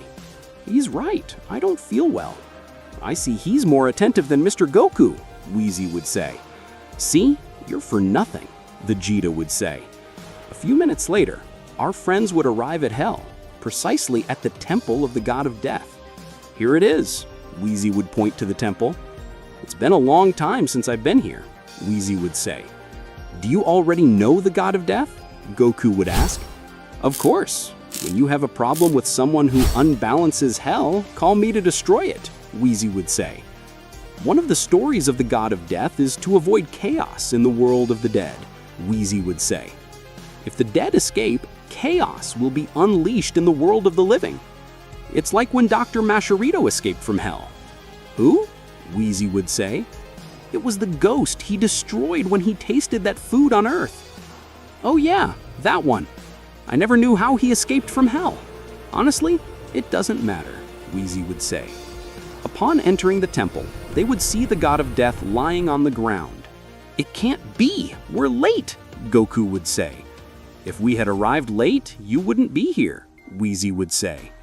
Whis would approach the god of death. He would try to assist him. "Are you okay?" Whis would ask. "Something like that," the god of death would say. "How long, Takeo?" Whis would say. "What is Takeo's name?" Goku would say. "I'm too old. Besides, I've been attacked by someone and I haven't found a successor." Takeo would say. "I see 2 mortals have arrived. Before you die, please choose one to be your successor," Whis would say. "I'll be the god of death," Vegeta would say, by taking a step forward. "A man of great character and great courage," Takeo would say. "I will give you the essence you need to be a god, and part of my memory so that you can understand what you have to do." "Well, I'm ready," Vegeta would say. "Vegeta, congratulations, you will be a god of death," Goku would say. "Shut up," Vegeta would say. Takeo would put a strange expression, something he didn't like about Vegeta, and it was his arrogance. Takeo would sit down. With the few forces he had left, he would create a mysterious ball of energy in his hands. "What is that?" Goku would ask. "It's his essence," Whis would say. "The essence of a god of death." "Come on, hurry up," Vegeta would say. "Vegeta may be about to die." "Leave him alone," Goku would say. "I see," Takeo would think. "In the end, I did everything I had to do to find the right one." Takeo would throw the energy ball at Vegeta, but when he made contact with him, he would pass it on as if he completely ignored him. "But what?" Vegeta would say, confused. The energy ball would reach Goku. "I can't believe it," Whis would say, amazed. "No, why me?" Goku would ask. Goku's body would begin to light up little by little. Then he would scream in pain. He felt too much energy in his body. "Hey, what did you do?" Takeo would say. He was upset with him. "You are not worthy of being a god of death. You are too arrogant," Takeo would say. Takeo would faint. His body would turn to ash and disappear. Goku would continue to scream in pain. The new power was overwhelming him. "Kakarot, you're a damn bastard," Vegeta would say. Whis and Whis would begin to distrust Vegeta. They didn't like his attitude at all. "Give more respect, you're talking to a god of death," Whis would say, seriously. What was missing? He still receives the support of the gods, Vegeta would think. Always under the shadow of Goku, and now he's a god. I'm sick of this. Goku would fall on his knees. He regained his breath little by little. Heavens, that was intense. Does it feel good? Whis would ask. Goku's eyes would shine in a purple hue. For a moment, then they would return to normal. Yes, I'm fine, Goku would say. I imagine you must be proud. You took away the possibility of being a god, Vegeta would say. First of all, it wasn't my fault. Second, being a god of death is not about playing to be important. It's a matter of responsibility, Goku would say, seriously. Maybe that's why Takeo rejected you as a god of death. What did you say? Vegeta would ask furiously. Goku and Vegeta's gazes did not separate from each other. Both observed with hatred. This will not be like this, Vegeta would think. I think we better go, Whis would say. Whis and Whis would return with Goku and Vegeta. The atmosphere was tense. Both Saiyans did not say a word. Upon arrival on Earth, Vegeta would leave without saying a word. Vegeta, where are you going? Goku would ask. But Vegeta would ignore him and leave. I don't like Vegeta's attitude at all, Whis would say. Goku, you better be careful. No problem, it will pass, Goku would say. The important thing is that now everything returned to normal. We'll have to go. If you have any questions, please call us, Whis would say. Remember that now he is a real god, and not only when he transforms into Super Saiyan Blue. Wait, wouldn't I have to live in hell? Goku would ask. It would be more comfortable for you, but that is something that you must solve yourself, Whis would explain. Just by existing, you are already maintaining the balance. Suffice to say that by stopping being immortal, you will have great longevity, Whis would say. Whis and Whis would retire, leaving Goku on Earth. Everything seemed to go in order. Meanwhile, Vegeta would arrive at the Capsule Corporation. Vegeta was solved, Bulma would say. Don't bother me, Vegeta would answer in a bad mood. Wow, you never change. I can't believe you talk to your own wife like that, Bulma would say. Where are the Dragon Balls? Vegeta would seriously ask. They're stored. Why do you want them? Bulma would ask. For nothing. I was just asking, Vegeta would say as he moved away. Vegeta, is something wrong? Bulma would ask. But Vegeta would go on without saying anything else. Goku would arrive at his house, and he would talk to Chi-Chi about his new position as God of Death. I can't believe it. Are you really a God of Death? Well, yeah. I know it can be a little scary, but it was necessary to maintain the balance in the universe. Honey, I can't be more proud of you, Chi-Chi would say. You're a hero. Also, I am now the wife of a god. Well, it's true. Coco would be a little embarrassed. Kaioshin and Kibento would arrive at Goku's house. Mr. Goku, I just found out everything, Kaioshin would say. Well, now we are colleagues, Goku would say, when shaking Kaioshin's hand. Wow, I never thought he would become a god, and less in such a short time. Let me congratulate him, Kaioshin would say. I imagine he will take the responsibility he deserves, Kibento would say, seriously. Of course, I think so. Although the memories of the previous God of Death are somewhat vague, I think I'll have to be training my mind for a while, Goku would say. I think it's perfect, Kaioshin would answer. On the planet of Beerus, the god of destruction was very worried. He didn't like Vegeta's attitude at all. I see him more serious than usual. Is he worried about Vegeta? Whis would ask. I'm worried because Takeo chose Goku instead of Vegeta, Beerus would say. I understand that Vegeta's arrogance is not worthy, but Goku, as a god of death, I don't know. I don't feel it according to the position. Maybe it would be best to be aware of the Earth, Whis would say. Although I don't think Vegeta can do anything to Goku if he proposes it. It's a matter of time before Goku's power begins to elevate by itself to be a god. Yes, that's true, Whis would say. Wow, who knows? At any moment, Mr. Goku could beat him, Whis would say. Don't say nonsense, Whis would say furiously. On Earth, Vegeta was about to take the Dragon Spheres. He would do so without Bulma noticing. Once he take the 7, he would run away with them. I'll take care of Kakarot for stealing me the opportunity to be a god, Vegeta would think. Vegeta would reach a mountain, far from any civilization. It was still daytime, so he would decide to wait for the night. In such a matter not to attract the attention of others when asking for his wish, since every time Shenlong is called, the sky darkens. In the Capsule Corporation, Bulma would notice Vegeta's absence. Wow, that good-for-nothing disappeared again, Bulma would say. Surely he went to train there and was not even able to tell me what happened.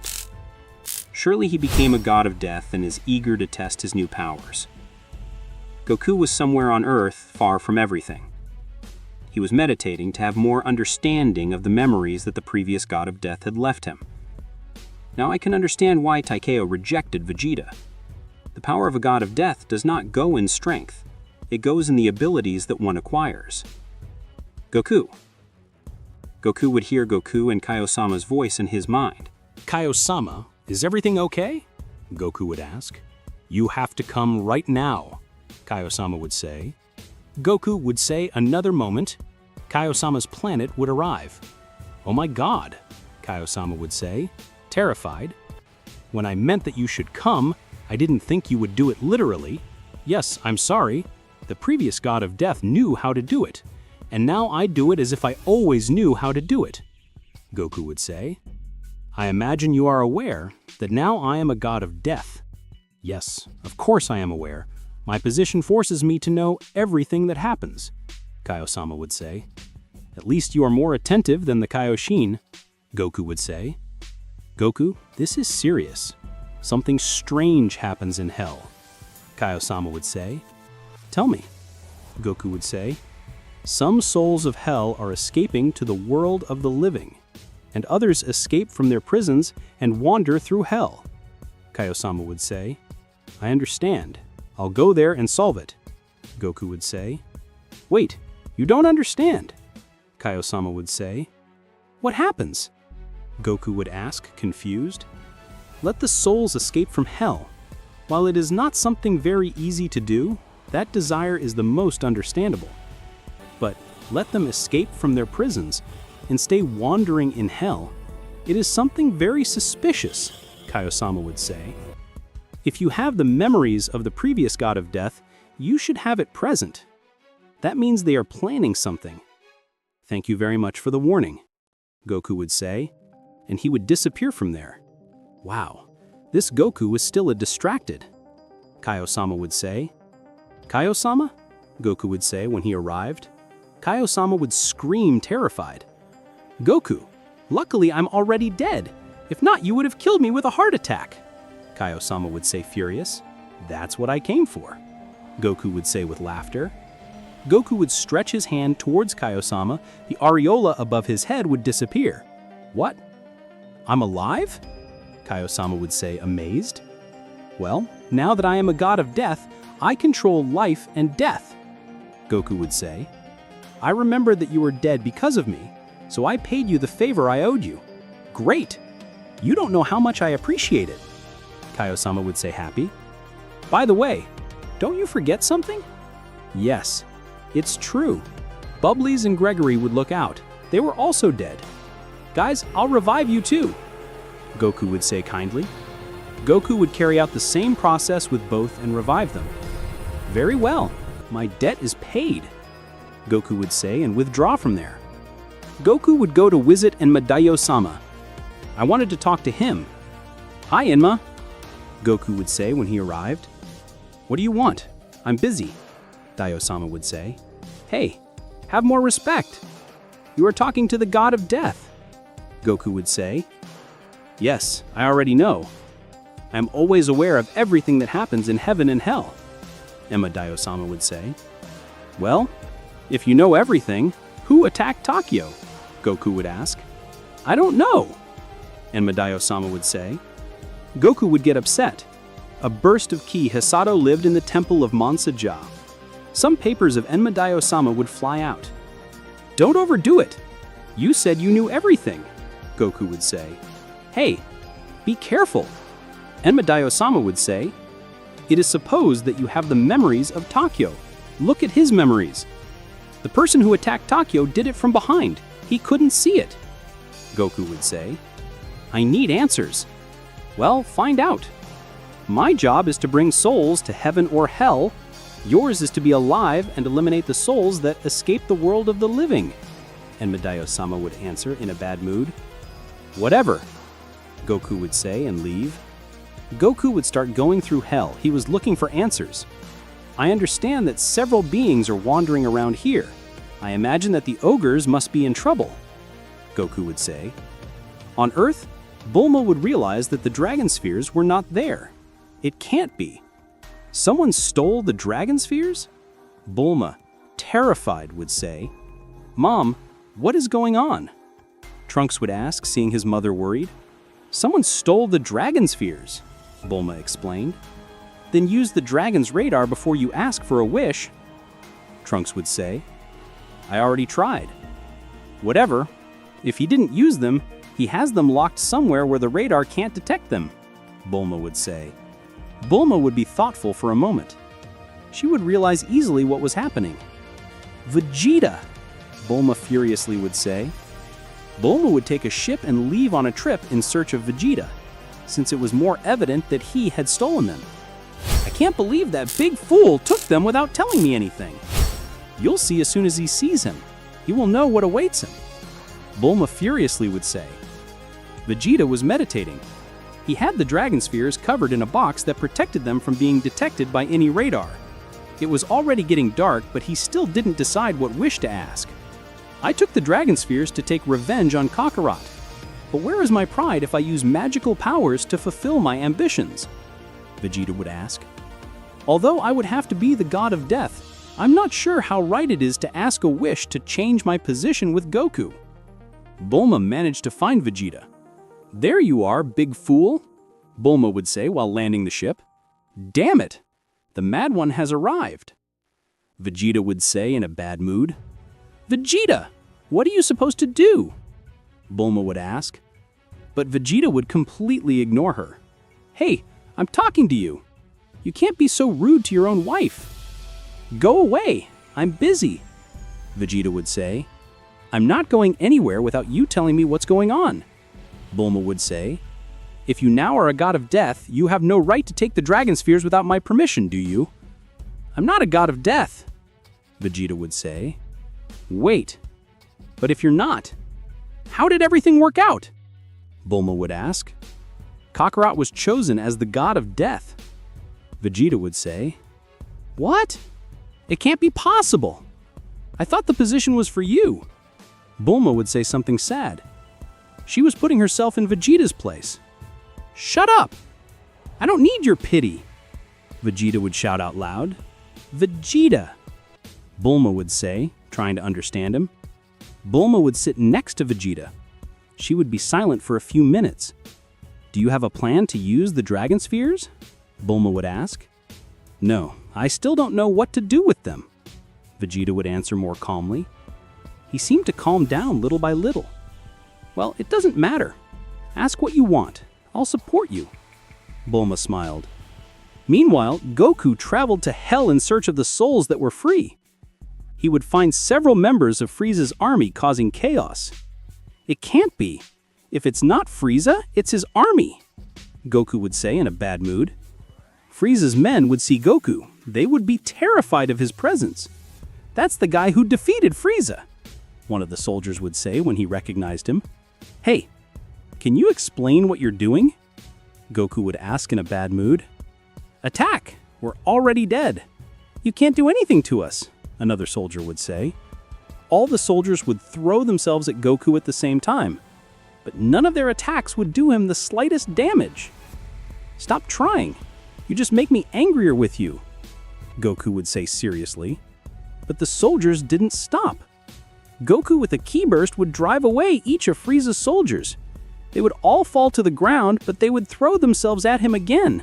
Normally he would avoid hurting them, but they escaped from their prisons, and surely they have something to do with Takeo's death. Goku would release an energy soul that, at the moment of making contact with each of Frieza's soldiers, would completely destroy them. Not even their souls were left, so everything will be in order. Goku would say seriously. Suddenly, Goku would be hit in the back, and he would fall to the ground instantly. Damn it! Someone attacked me by surprise, Goku would think. Goku would stand up. The blow had been strong. His back would still hurt.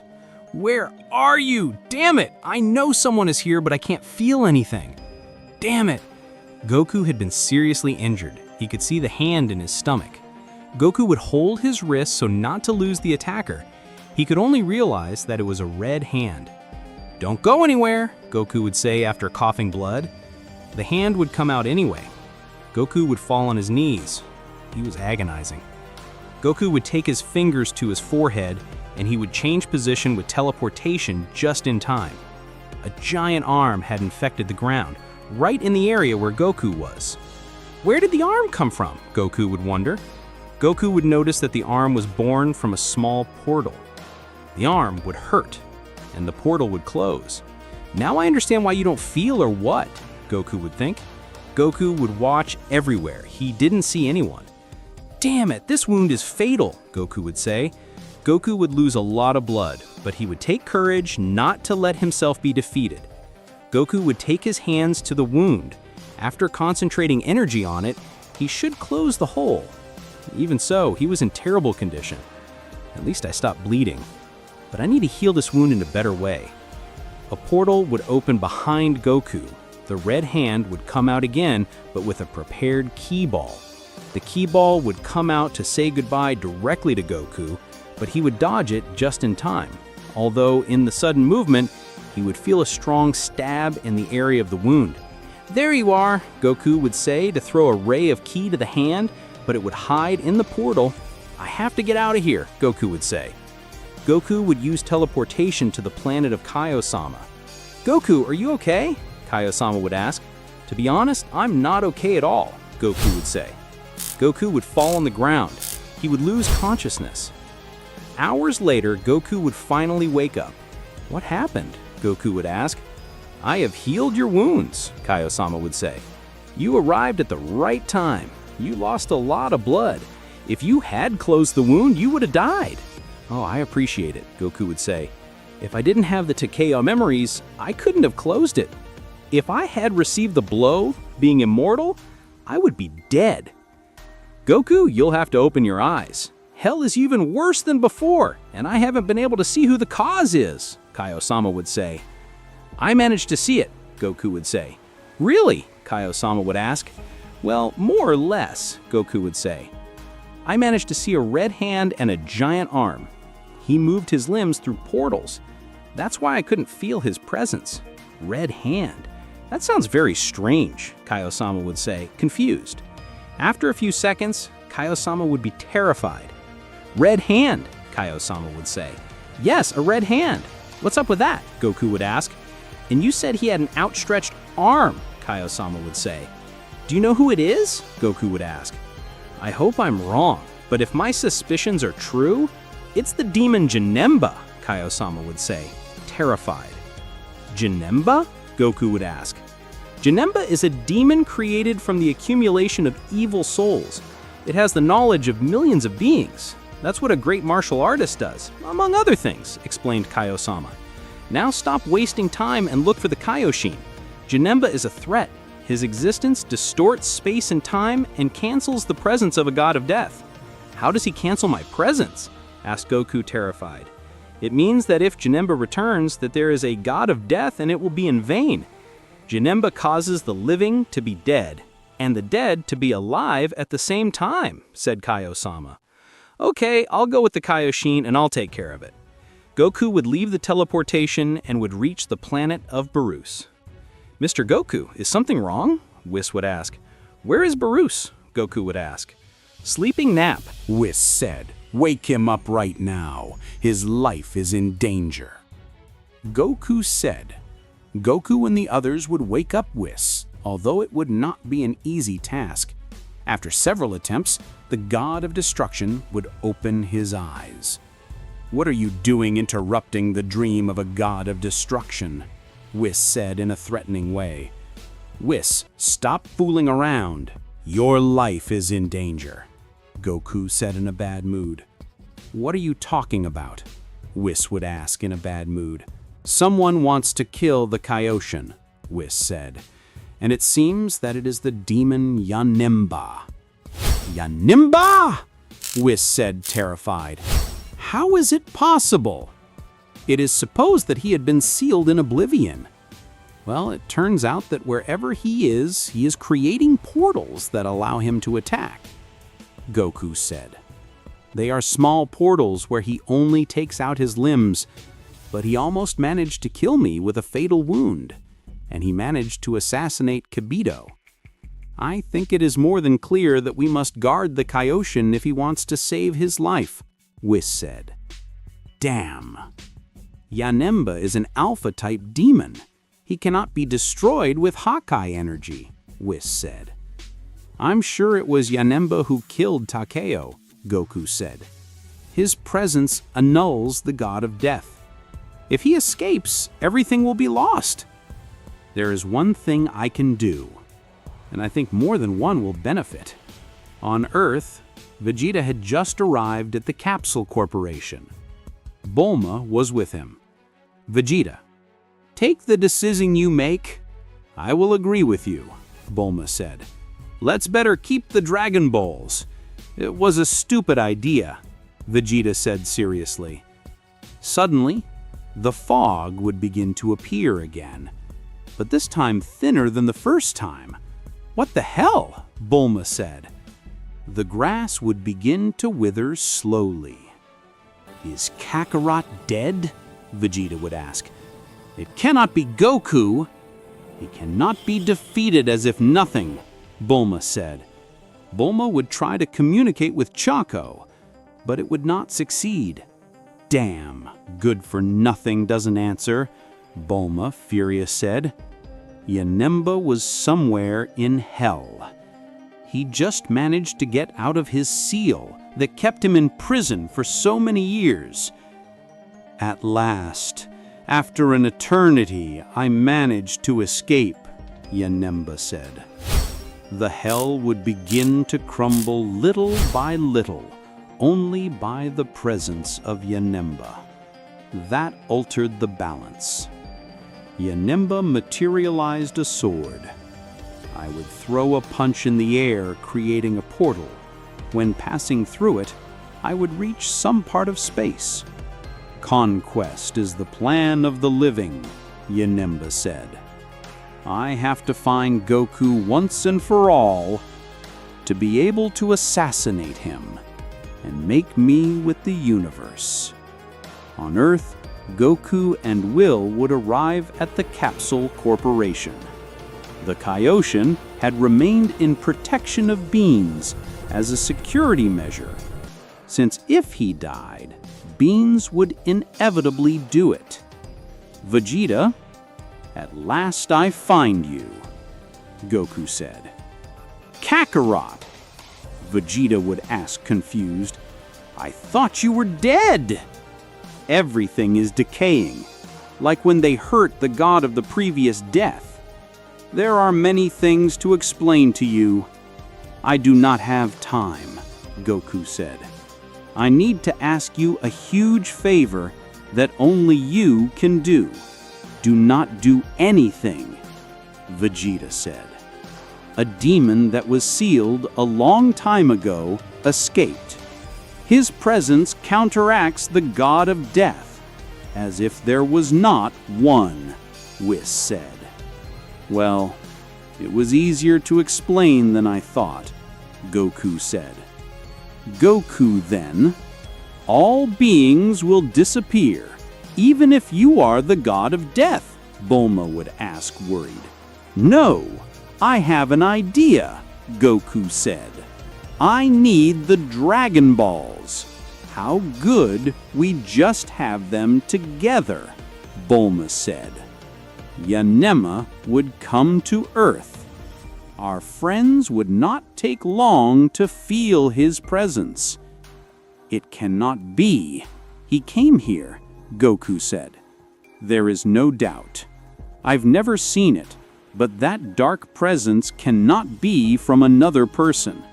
It has to be from Yanemba. Mr. Goku, make time until the plan works, Whis said. Goku would use the teleportation. I would get to the location of Yanemba.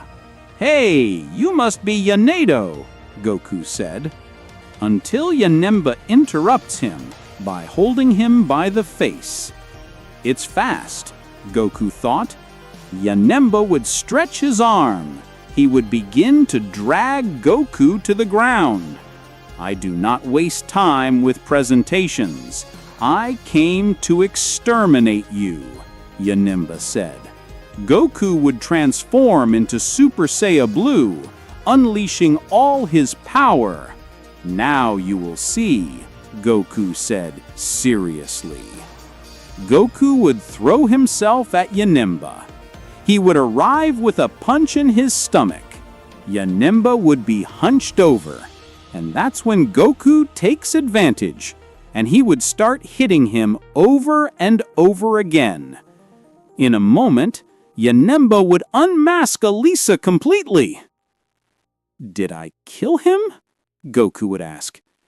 Suddenly, Goku would get a kick in his nape from behind that would throw him away. Goku would call Kai-sama in his mind. Don't be stupid. Yanemba can distort space. Damn, Goku said. You have to be more careful. It's like your enemy was everywhere at the same time.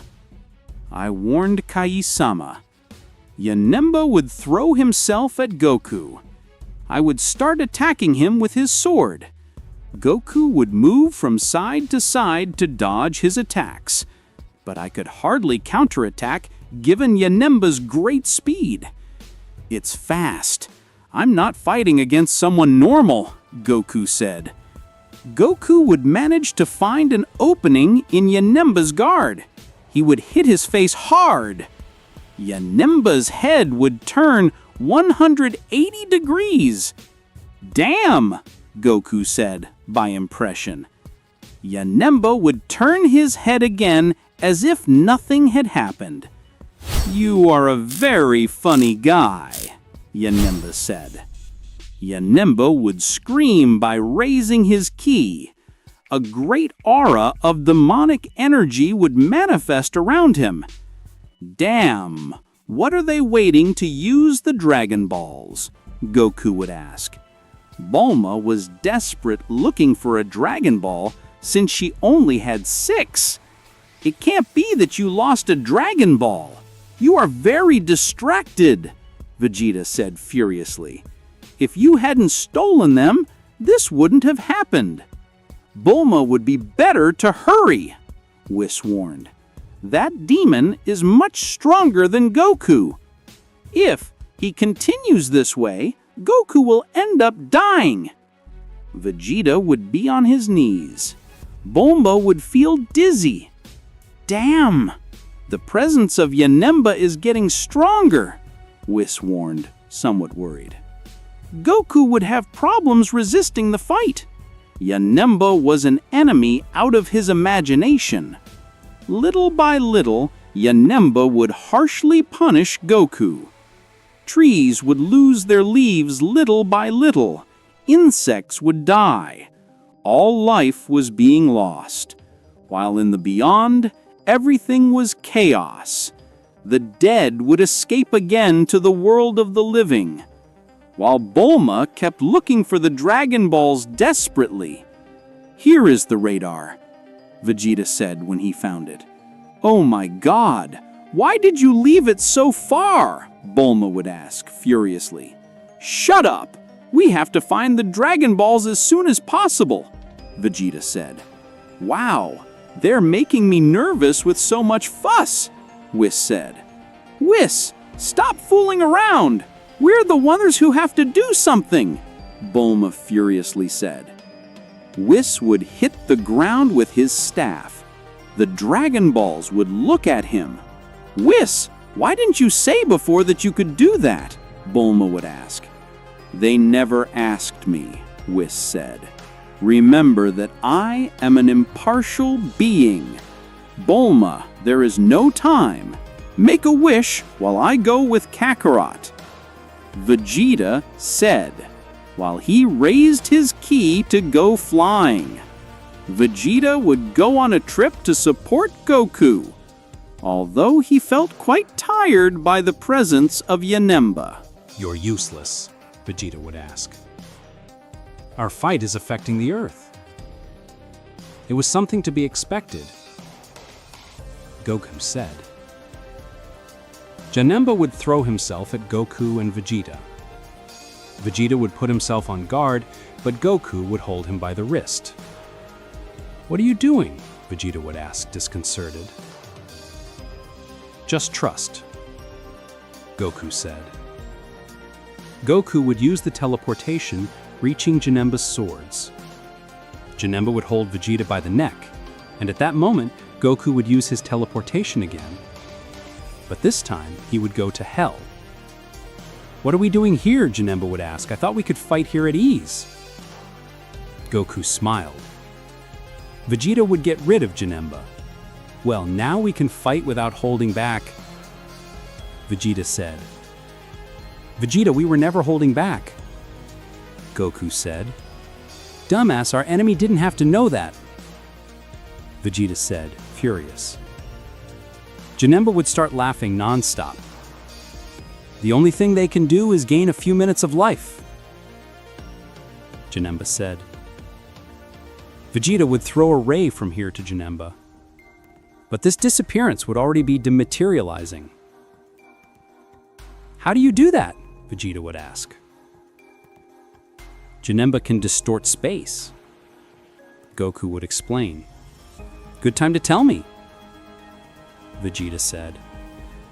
Goku and Vegeta looked for Janemba everywhere, but they wouldn't be able to find him. "Let's do it." Goku and Vegeta would begin to take the steps for the fusion. But just before they touched their fingers, they would realize that they were a meter away from each other. "Kakarot, don't get away," Vegeta said, furious. "I didn't get away, you got away," Goku said, upset. "Goku, Vegeta!" He would call Kaiosama within the goals of both. Janemba would appear between the two. He would stretch out his hands, and he would throw a ray from here to each one.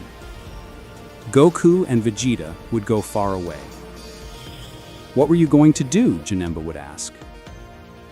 "Goku, Vegeta, Janemba entered the space between you by increasing his distance," Kaiosama said. "You have to fly him if you want to perform the fusion." "Damn it, we'll never be able to do it that way," Vegeta said. Janemba would run to Goku. Goku would be on guard. But before reaching him, Janemba would dematerialize. "Where did he go?" Goku would ask.